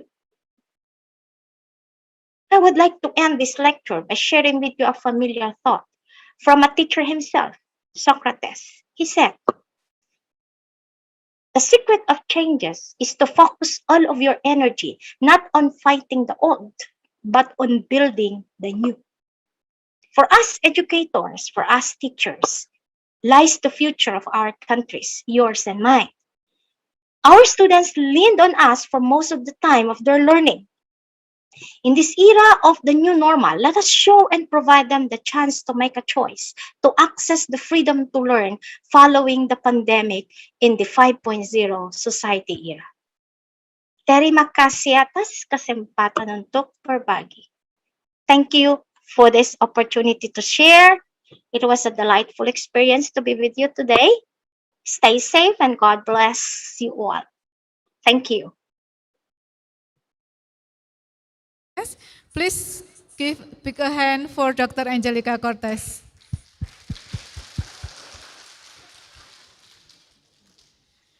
For the third presenter, we will have Gulzaina Kasimova, PhD. She is a senior lecturer and scientific researcher at Institute of Metallurgy and Beneficiation Satpayev University, and Institute of Pedagogy and Psychology, Abay Kazakh National Pedagogical University, Kazakhstan. She earned her PhD in educational psychology, and from 2018 until August 2021, she has had 97 publications.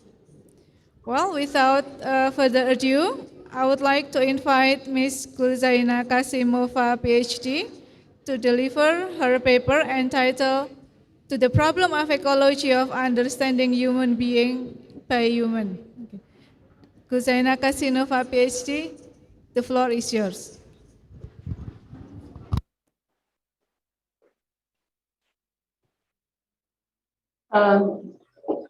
Thank you very much, Ms. Moderator. Can you see my display now? Yes, we can see it, but it's not quite clear.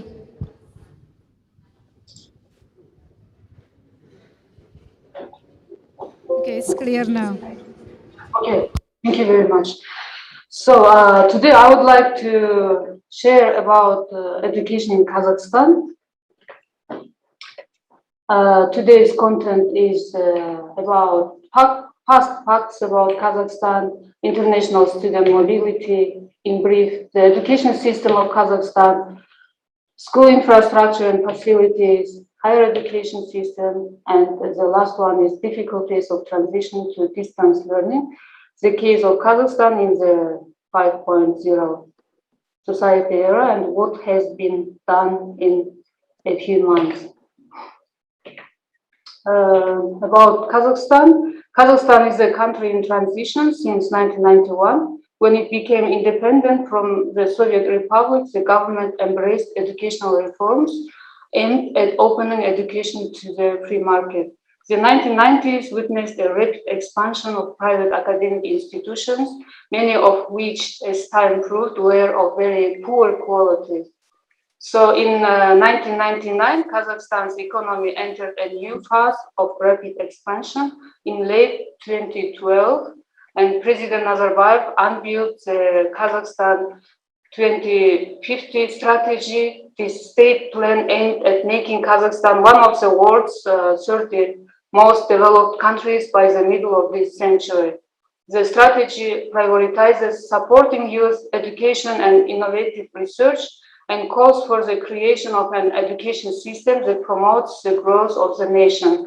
Now I would like to show you a 4-minute video about past facts of Kazakhstan.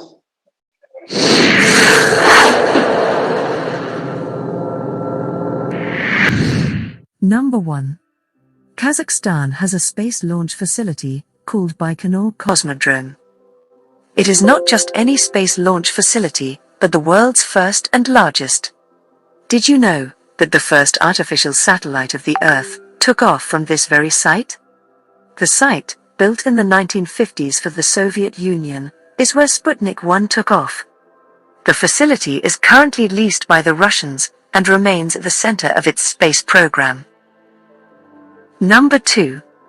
Horse riding is a large part of Kazakh culture, including the traditional sport, kayz-ku, which literally translates to girl chasing.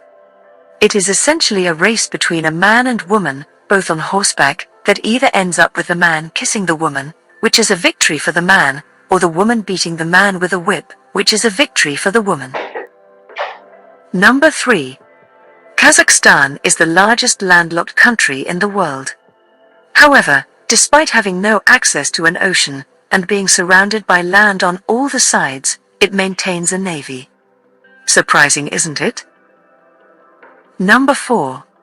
Kazakhstan is one of the only 4 countries to ever denuclearize. After the fall of the Soviet Union, Kazakhstan inherited over 1,400 nuclear weapons from the USSR. However, they voluntarily denuclearized and handed over all of their nukes back to Russia by 1995. Only 3 other countries have gone through a complete denuclearization, including Ukraine, Belarus, and South Africa. Number 5. Ancient Kazakhs were the first people in the world to domesticate and ride horses. Horse meat is so essential to Kazakh cuisine that even the Kazakh athletes requested the International Olympic Committee to bring it to the 2012 Games in London. Number 6. In traditional Kazakh society, until 1926, a 60-year cycle-based calendar was used, called mushel in Kazakh. It is comprised of 12-year cycles, where each year is named after an animal, such as Year of the Sheep, Year of the Horse, the Dog, Snake, Pig, etc. The calendar begins with the Year of the Mouse, because a Kazakh folk tale says that the mouse was able to climb on the other animals' backs and was the first to see the sun. Number 7. The Balkhash Lake in Kazakhstan is the 12th largest lake in the world. This lake has a dilemmatic structure because half of the lake consists of fresh water and another half has salt water. Number 8. Kazakhstan's traditional drink kumis has also been referred to as milk champagne. It is made from fermented horse milk and is believed to be a cure-all for everything from the common cold to tuberculosis. Number 9. It is believed that apples originated in Kazakhstan. The city of Almaty, which means father of apples in Kazakh, has long claimed the honor of being the birthplace of the apple, which was recently confirmed by DNA tests. Number 10. In Kazakhstan, the ancient nomadic game known as kokpa, which roughly translates as goat grabbing, is played by two teams of horseback riders who compete over a headless, freshly slaughtered goat.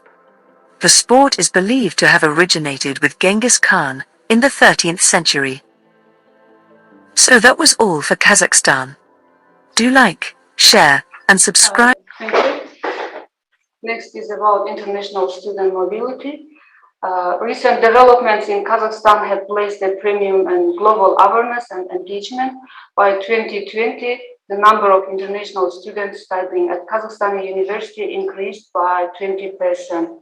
The English language skills of students improved and some faculties expanded the number of educational programs, and they delivered in foreign languages by promoting links with foreign universities. About the Bologna process, Kazakhstan joined the Bologna process as a full member in 2010. It has had a significant impact on international student mobility. It introduced 3-cycle bachelor, master's, and doctoral programs. By the 2020 and 21 academic year, Kazakhstani universities had signed nearly 6,800 agreements with international partners in 85 countries. We also have a growing number of transitional education programs, mostly joint and dual degree programs, which allow students to complete part of their studies at a Kazakhstani university and part at an international partner institution. In 2020 and 21, Kazakhstani universities offered 108 double degree and joint educational programs with international partner institutions. We have another program. It's called Bolashak International Scholarship. It means the future. Bolashak means future. So the presidential decree establishing the scholarship states that Kazakhstan's transition towards market economy and expansion of international contacts requires personnel with advanced Western education, and it is now necessary to send the most talented youth to study at top-ranking universities abroad. Between 1993, it was started when the Bolshak program was started, and 2021, the government awarded nearly 14,000 Bolshak scholarships to Kazakhstani students. About outbound mobility. Government funding alone is not solely responsible for the large number of Kazakhstani students studying overseas each year. In 2014, experts estimated that government scholarships funded the studies of only 30% of all Kazakhstani students enrolled abroad. The remainder were likely paying out of their pocket. This combination of factors has made Kazakhstan a major source of international students worldwide. In 2018, Kazakhstan was the 8th largest source of international degree-seeking students globally, according to UNESCO. According to the data that, with the latest numbers provided by China's Ministry of Education, suggests that more than 8 in 10 international Kazakhstani students were enrolled in Russia or in China. About inbound mobility, most of the recent uptick in international students studying in Kazakhstan was driven by an increase in enrollments from Uzbekistan. Between 2018 and 2020 alone, the number of Uzbek students in Kazakhstan grew nearly sevenfold. Outside of Central Asia, India is a significant source of international students in Kazakhstan, and mostly international students, they study medical programs. Over the past 5 years, Indian students enrolled has grown by 159%. Much of that growth is driven by the demand of Indian students for medical education. In brief, the education system of Kazakhstan, I would like to show you a video which lasts for 2 minutes. Kazakhstan is the largest landlocked country in the world, located on 2 continents, and its area is equal to Western Europe. Since 1999, compulsory 1-year preschool education called Zero Grade was introduced. Free secondary education is guaranteed by the Constitution in 13 countries of the world, including Kazakhstan. Every 5th school was built during the years of independence. The expected duration of study is 15 years, which is at the level of countries with high Human Development Index. Every student in Kazakhstan has a guaranteed right to receive higher education on a competitive basis. This practice exists in 24 countries of the world. The state provides teachers with free professional development courses. The National Educational Database functions since 2013. Participation in international assessments such as TIMSS, PEARLS, PISA, ICELS, and TALIS is stated in the state program for the development of education and science. According to the results of the TIMSS 2015, Kazakhstan is in top 10 performers among 8th graders.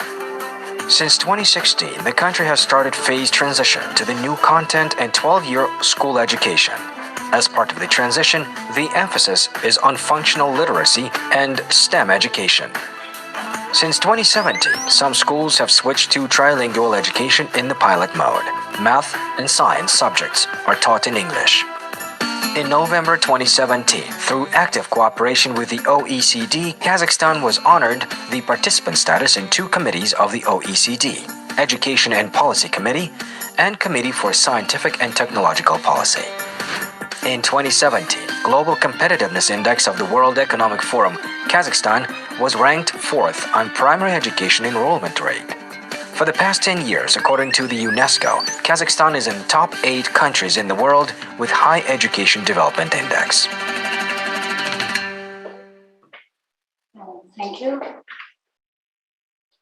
So about administration of education system, the 2007 law on education plus its 2011 and 2015 amendments defines the current legal framework governing education in Kazakhstan. Education delivered throughout the country must conform to the law's decrees. Since independence, the Executive Office of the President of the Republic of Kazakhstan and the Ministerium of Education and Science of Kazakhstan has assumed primarily responsibility for education administration. Ministry of Education and Science is also responsible for licensing and attestating institutions, teaching at any level of education, and ensuring institutional compliance with relevant legislation and assessing student learning outcomes. In recent years, around 29% of university students received state-funded grants, the rest paid by themselves. About academic calendar and language of instruction, Kazakhstan possesses 2 largest ethnic groups, Kazakh and Russian. More recently, the government has pursued a trilingual policy aimed at increasing the population's proficiency in Kazakh, Russian, and English.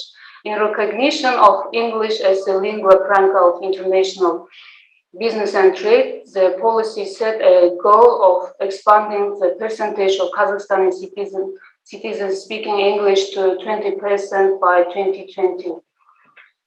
Other significant linguistic reforms are underway in Kazakhstan. In 2017, President Nursultan Nazarbayev announced a gradual switch from a Cyrillic to Latin alphabet in the writing of Kazakh to be completed by 2031.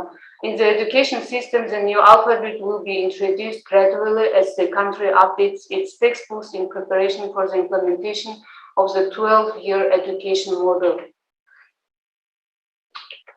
Next, about early childhood education. Today, access to early childhood education for all children ages 1 to 6 is guaranteed by the government, and parents can enroll their children in a number of different types of preschool organizations, both public and private.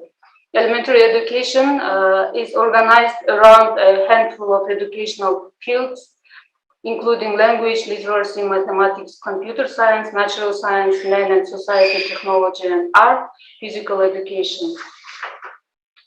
Students must learn 2 languages, one native such as Kazakh and Russian, or another local language, and one foreign language, typically English. Instructional hours at the elementary level are currently kept at 29 hours per week. Lower secondary education. Secondary education is divided into 2 phases: lower, which is known in Kazakhstan as basic secondary education, and upper, which is known as a senior or general secondary education. At the end of grade 9, some basic secondary students have also had to sit for standardized national competency assessment. Upper secondary education. After completing basic secondary education, usually at around age 15, students are able to choose between 2 different streams, academic and vocational. In 2017, around 60% of students at the upper secondary level were enrolled in the academic stream and 40% in the vocational stream. Students in upper secondary education study a maximum 39 hours per week. They are graded in 5-point scale, with 3 representing the minimum passing grade and 5 is the highest. Next slide is about school infrastructure and facilities. Kazakhstan also maintains a network of highly competitive state-funded learning institutions known as Nazarbayev Intellectual School. In the words of the founder, Kazakhstan's first president, Nursultan Nazarbayev, the aim of this school is to prepare the next generation of global-minded leaders in Kazakhstan to fill key roles in the country's government and major corruptions, and to function as platforms for testing and development of up-to-date academic programs. There are currently 20 schools in 14 cities. Instruction is conducted in all 3 of languages promoted in government's trilingual policy: Kazakh, Russian, and English. Also, upper secondary education is delivered entirely in English. This school is conducting experiment on a 12-year education system. Let's have a look. School students of Atrao Nazarbayev Intellectual School summed up the results of the campaign marking the International Exhibition Astana Expo 2017. The exhibition features presentation of innovative recreation parks, amusement ride on renewable energy sources, waste processing, and waste management projects. The fair visitors saw that the modern youth is interested not only in gadgets and computer games, but also young people can invent know-how projects. In addition, most of the ideas and projects can already be realized now. Our project is a Ferris wheel that operates on the principle of a renewable energy source. We want to use solar panels and batteries. That is, one battery is designed for day work, the second for the evening. Even in the evening or on foggy days when there is no sun, our wheel can work.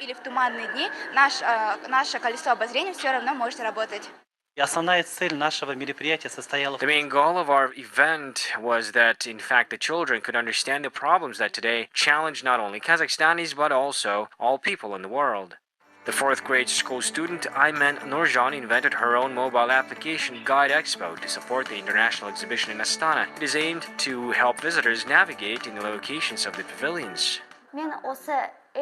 This is a kind of navigator for Astana guests and residents. The map will show cultural and entertainment venues, pavilions of the expo participating countries, booking offices where people can buy a ticket to the exhibition. When Ayman developed this application, she did not think about commercial purposes. She wanted to create a social project so that this project would be helpful to people. Now we are finishing some moments, adding some information, and soon this application will be released in Play Market as well as in iOS for general use. Expo Guide has so far only been developed in the Kazakh language. Presently, Ayman and the project curator are adapting the application. It will also be released in Russian and English. The application will be available for download in worldwide online stores.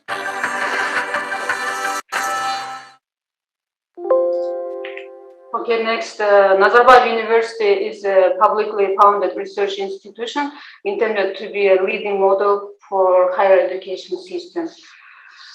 There are currently more than 750 technical and professional colleges in Kazakhstan, and 58% of which are public, the rest are private. Around 40% of all upper secondary students are enrolled in the technical and vocational education. Vocational secondary education programs last from 3 to 4 years, and programs are offered in more than 150 professions in fields such as agriculture, business, construction, education, healthcare, and industry, etc. About post-secondary vocational education, students can also be admitted to post-secondary technical and vocational programs after completing general or vocational upper secondary school. These post-secondary programs typically last between 2 and 3 years.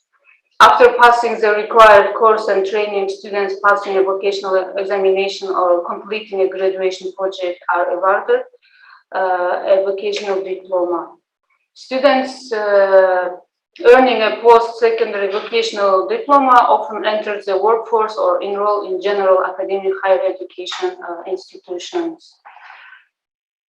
From 2005 to 2020, the number of universities in Kazakhstan declined by nearly a third, falling from more than 180 to 23 public and 92 private. According to government statistics, the government hopes that improved oversight and quality standards will eventually reduce the number to 100 universities.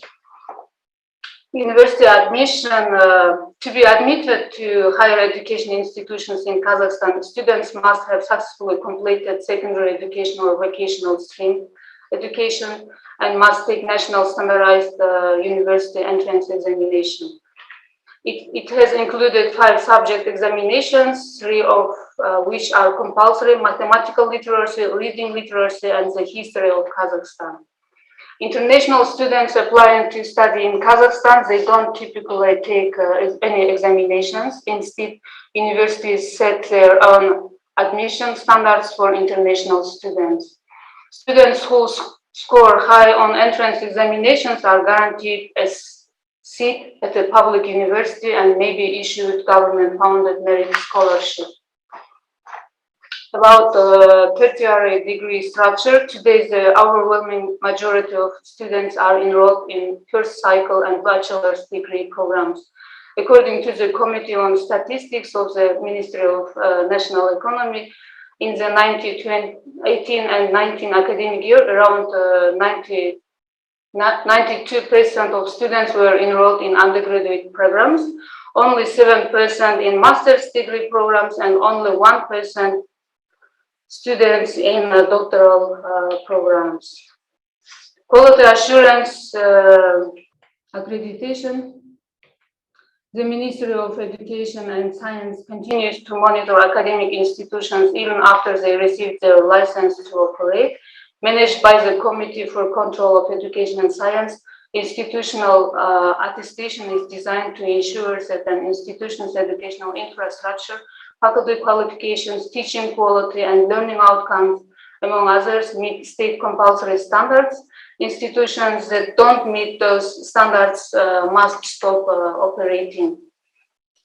The Ministry of Education and Science currently recognizes 11 accreditation bodies, 6 Kazakhstan agencies which can accredit both institutions and individual academic programs, and 5 international agencies which are approved to accredit specific programs only.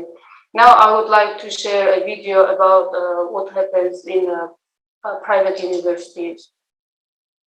The number of students in private universities of Kazakhstan is growing. For example, the indicator increased by nearly 54% in 2016-2020 alone. This was stated during a meeting of Kazakh Minister of Education Askhad Aymagambetov with directors of the country's universities. They also raised an issue of improving the quality of education in Kazakhstan. In particular, the discussion included work on expanding the academic independence of higher educational institutions. According to experts, an extensive work is currently underway to relieve teachers in Kazakhstan from red tape. A total of 11 forms of reporting were cancelled in universities of the country. In addition, Kazakh universities will issue their own diplomas. So next slide is about difficulties of transition to distance learning, the case of Kazakhstan in the 5.0 society era. Due to the coronavirus pandemic, the education system is undergoing drastic changes, and the country's digitalization reform in recent years is being tested for quality. Following the results of conducting trial online classes throughout the country in April 2020, the Ministry of Education and Science decided to change online streaming education due to the extreme conditions of the wireless network. Instead, it was necessary for teachers to be given more opportunities to use instant messengers, email, special electronic programs. For students in remote Kazakhstani villages, it was planned to keep attending classes in regular mode. In general, the distance learning format was planned to be carried out in accordance with several directions: television lessons, internet platforms, or by hand on paper. About digitalization, digital transformation began in 2013 after Nursultan Nazarbayev, our first president, approved the state program Information Kazakhstan 2020. One of the main achievements of this program is the development of electronic government in the country. In fact, the coronavirus pandemic revealed not only the country's unpreparedness in the context of digitalization of educational environment, but also gaps in the e-learning system, and the failure of which was even noted by the head of our state. Primary problem facing government officials was the lack of legislative framework. We didn't have a fixed law on education, on online education, and also difficulties have been associated with the lack of national IT program platforms in Kazakhstan. Another problem has been associated with the lack of national teacher literacy in the field of information technology. And it's also possible to single out the psychological problem arising from the new educational format. Primary school children or students who can't cope with distance learning didn't perceive their parents as a teacher, and it can be difficult for parents raising more than one child to create the necessary atmosphere for learning at home. Limited access to internet connection was also a big problem in villages. So to solve these problems, our Ministry of Education, they made a plan. In total, about 500,000 computers planned to be donated by the government to children from families who are in need by the beginning of the school year, September 1st. With the aim of technical training of teachers in a new format and increasing their level of competence, online courses were organized, and including questions on teaching methodology and cyber pedagogy. This summer, July 20th, teachers were retrained. In conclusion, the present situation can be viewed in a positive way as a kind of trigger of the further development of information and communication technologies in educational environment with the obligatory introduction of training courses on IT literacy for both teachers and students.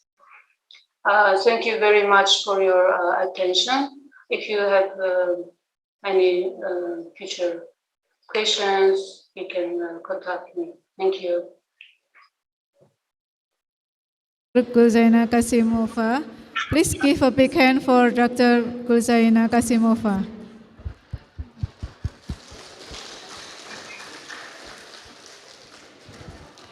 Well, now we come to the discussion session. Okay, the audience may ask questions. For those who join this conference offline, you may raise your hands. And for those who join this conference online, you can also raise your hand and write your questions in the chat room. Okay, I will start with 3 questions.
Okay, well, while waiting for the questions from the participants, I have a question for Professor Chan. Okay, it is said that we have to build track records in innovation and invention. And how if, for example, this is the first time that we actually join the competition of innovation and invention so that we don't have the track records?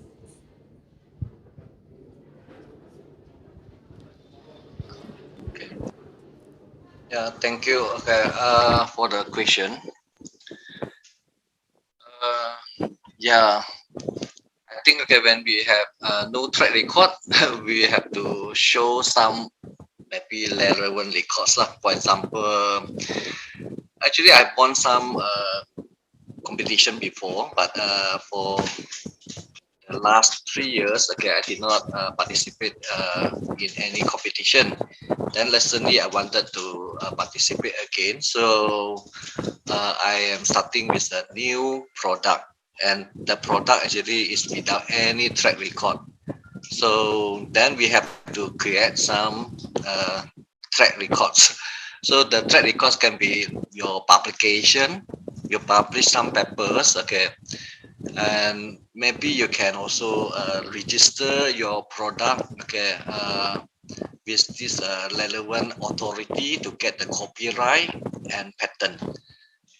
So these are the track records, okay, that you can collect, okay, some before you participate in any innovation and invention competition, because these are the very important criteria, because in order to win in innovation and invention competition, you need to have publication, copyright, and if you can win in some competition, but if you have not won in any competition, then you need to have some of this like publication and copyrights as a start. Then from there, okay, then you can win 1 or 2, then you can go for higher level competition lah, and so on. Then definitely, okay, you need to further improve your products lah from time to time, because from one competition to another competition, you get the experience and also the feedback. Then from there, you improve and you make it better lah. So I think then you can move up to higher level. I think these are some of the advices lah. Yeah, thank you.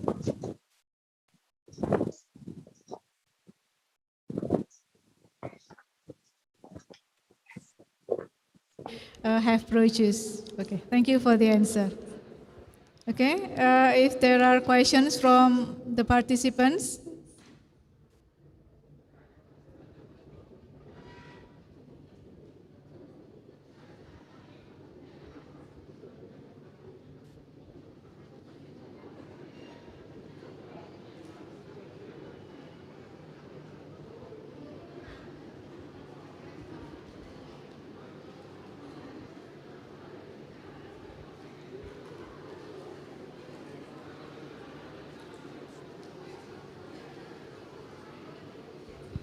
Well, I'm very interested in smart campuses that Dr. Angelica Cortez has presented. So I'm wondering if Dr. Angelica Cortez could explain me how actually the NEUST develops smart campus in Philippines.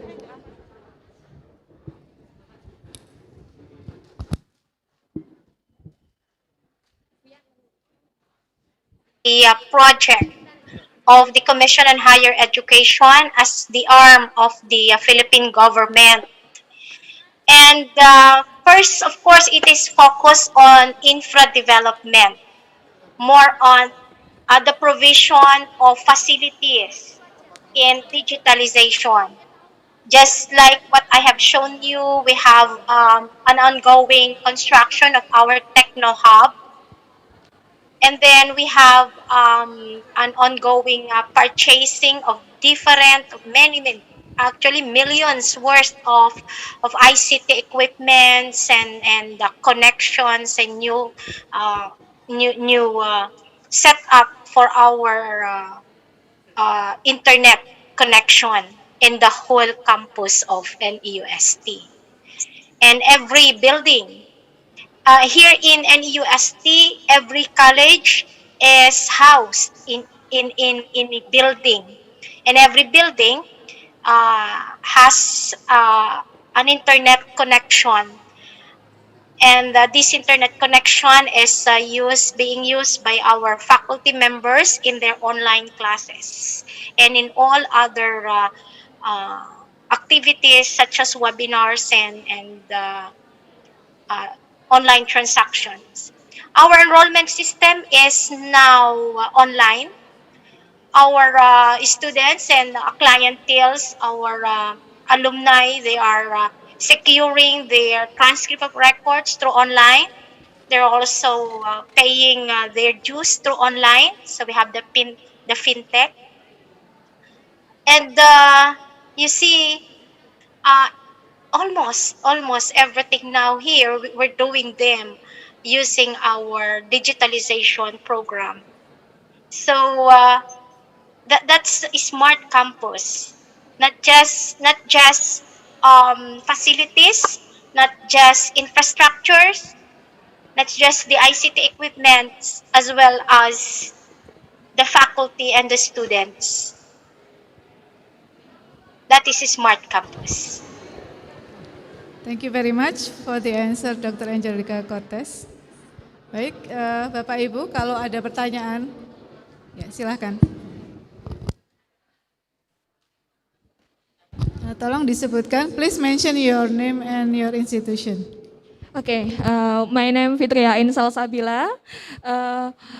Good afternoon, Prof. Angelica. I want to how about implementation, teaching and learning in Filipina? Because in the online learning, students just connect in gadget, not in learning.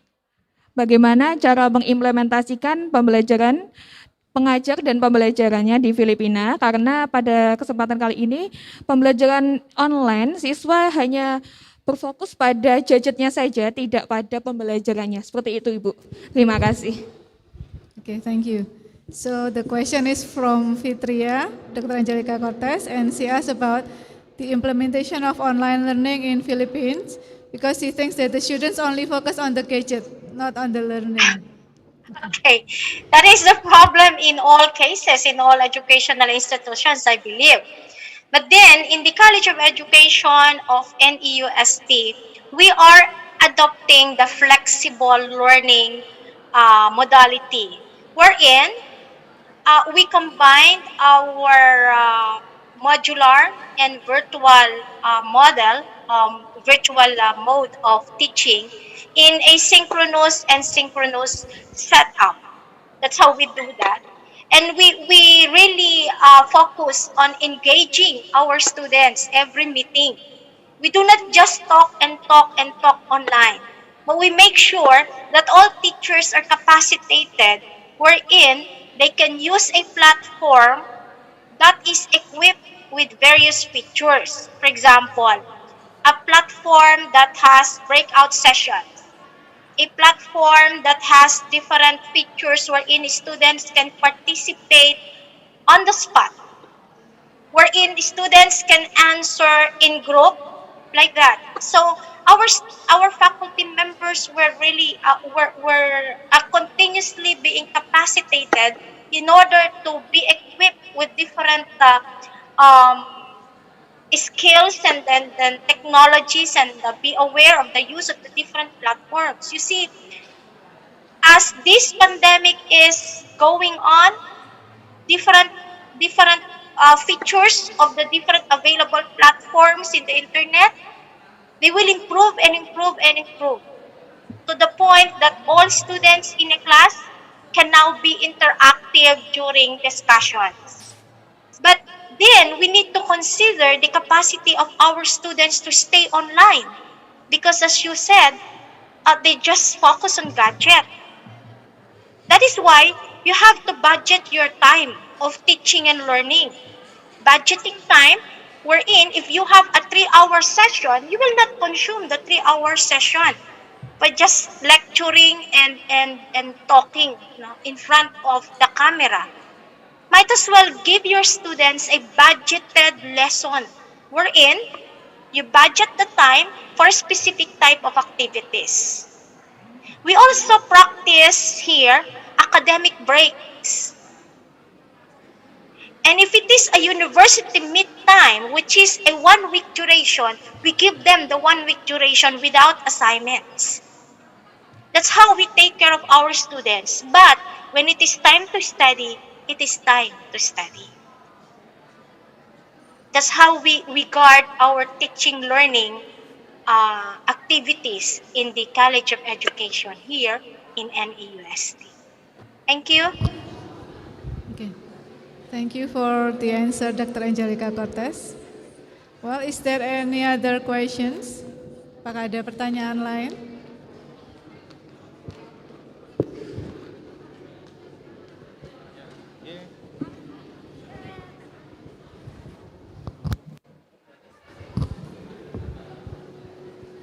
Okay, well, actually, I have one question for Dr. Kulzaina Kasimova.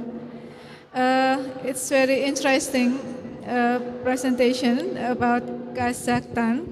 This is the first time that I know how Kazakhstan is actually. Yeah.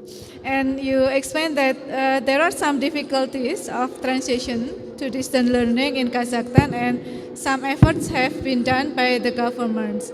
Okay, so far, how is the result? Okay, with the efforts done by the government. Check.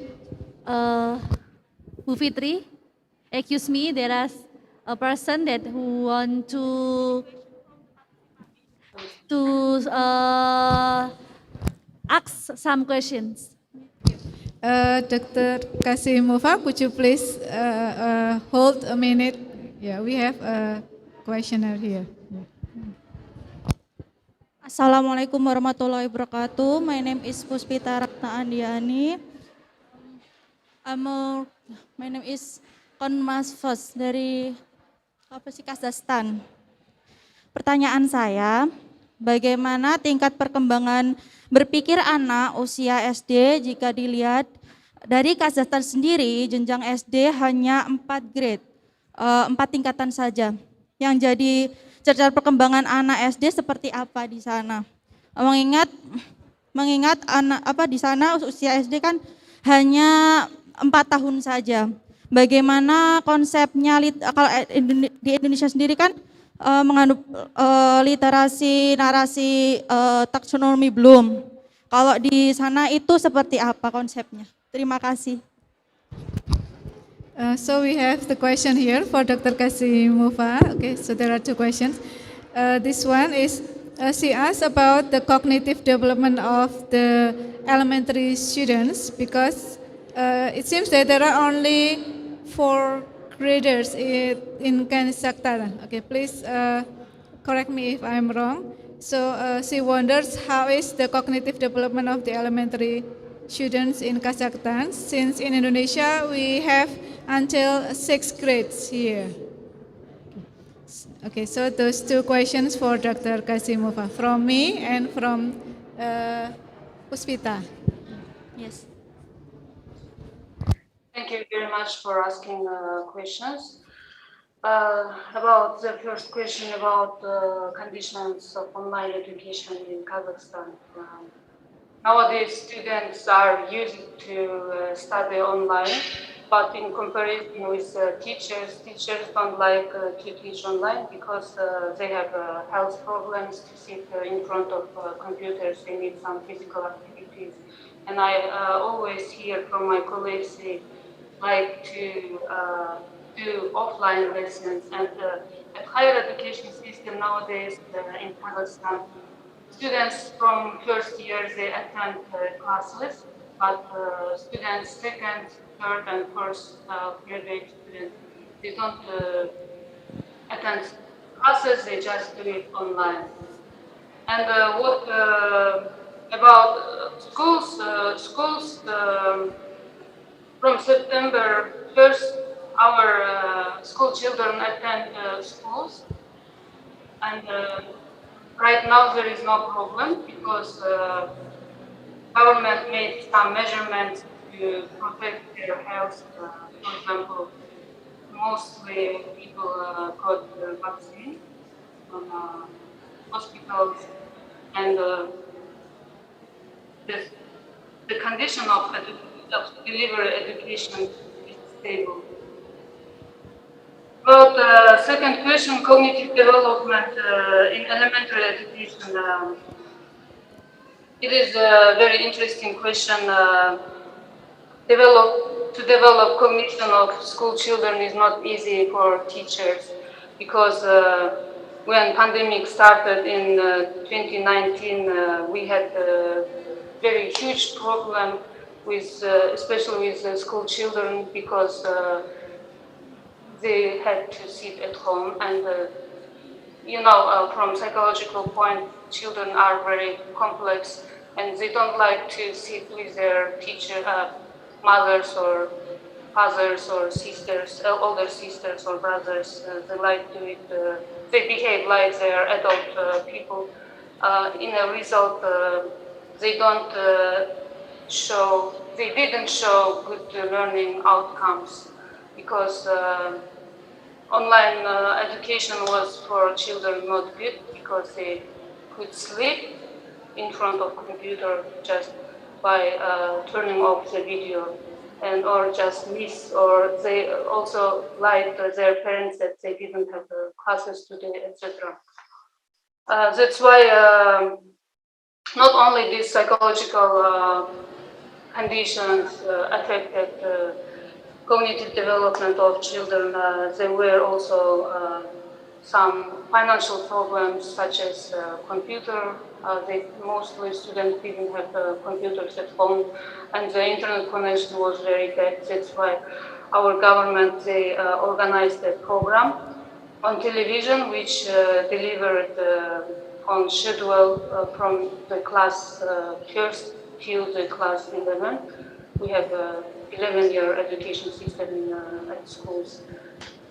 And special programs and special teachers were trained to deliver knowledge to school children.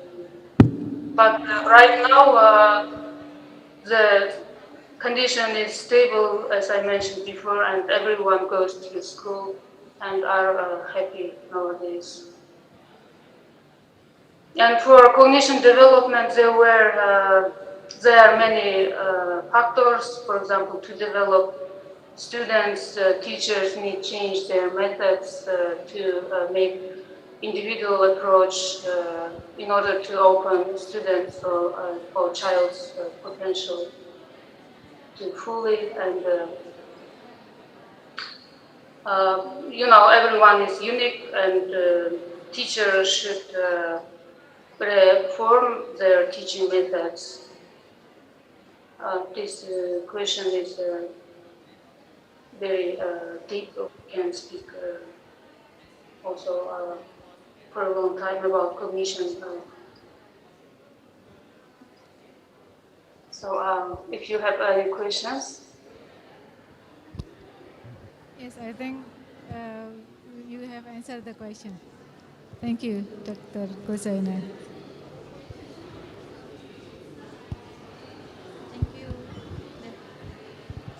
Terima kasih atas jawaban dari Mr. Gozaina, PhD. Thank you for the answer.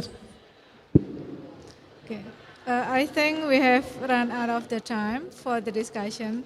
So to sum up our discussion today, I would like to conclude that to deal with the 5.0 society, we have to be creative, innovative, and ready in dealing with the technology.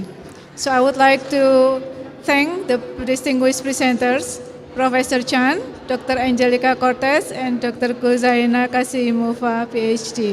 Please give a big hand for them.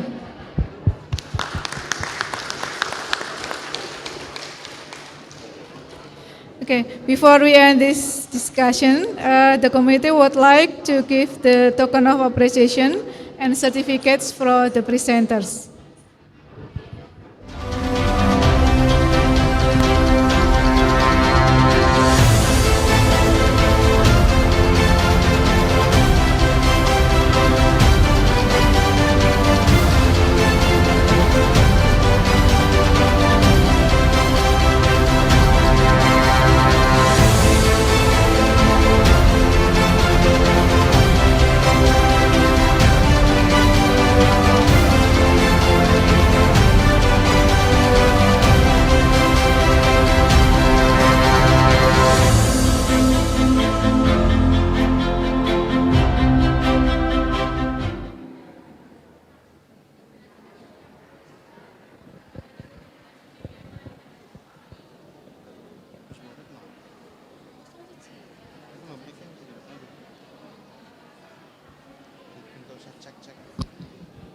Okay, well, ladies and gentlemen, this is the end of our second plenary session. Thank you very much for the presenters once again, and also for the participants. I'll see you again on the 5th International Conference on Education, Culture, and Technology next year. Thank you, see you, and wassalamualaikum warahmatullahi wabarakatuh.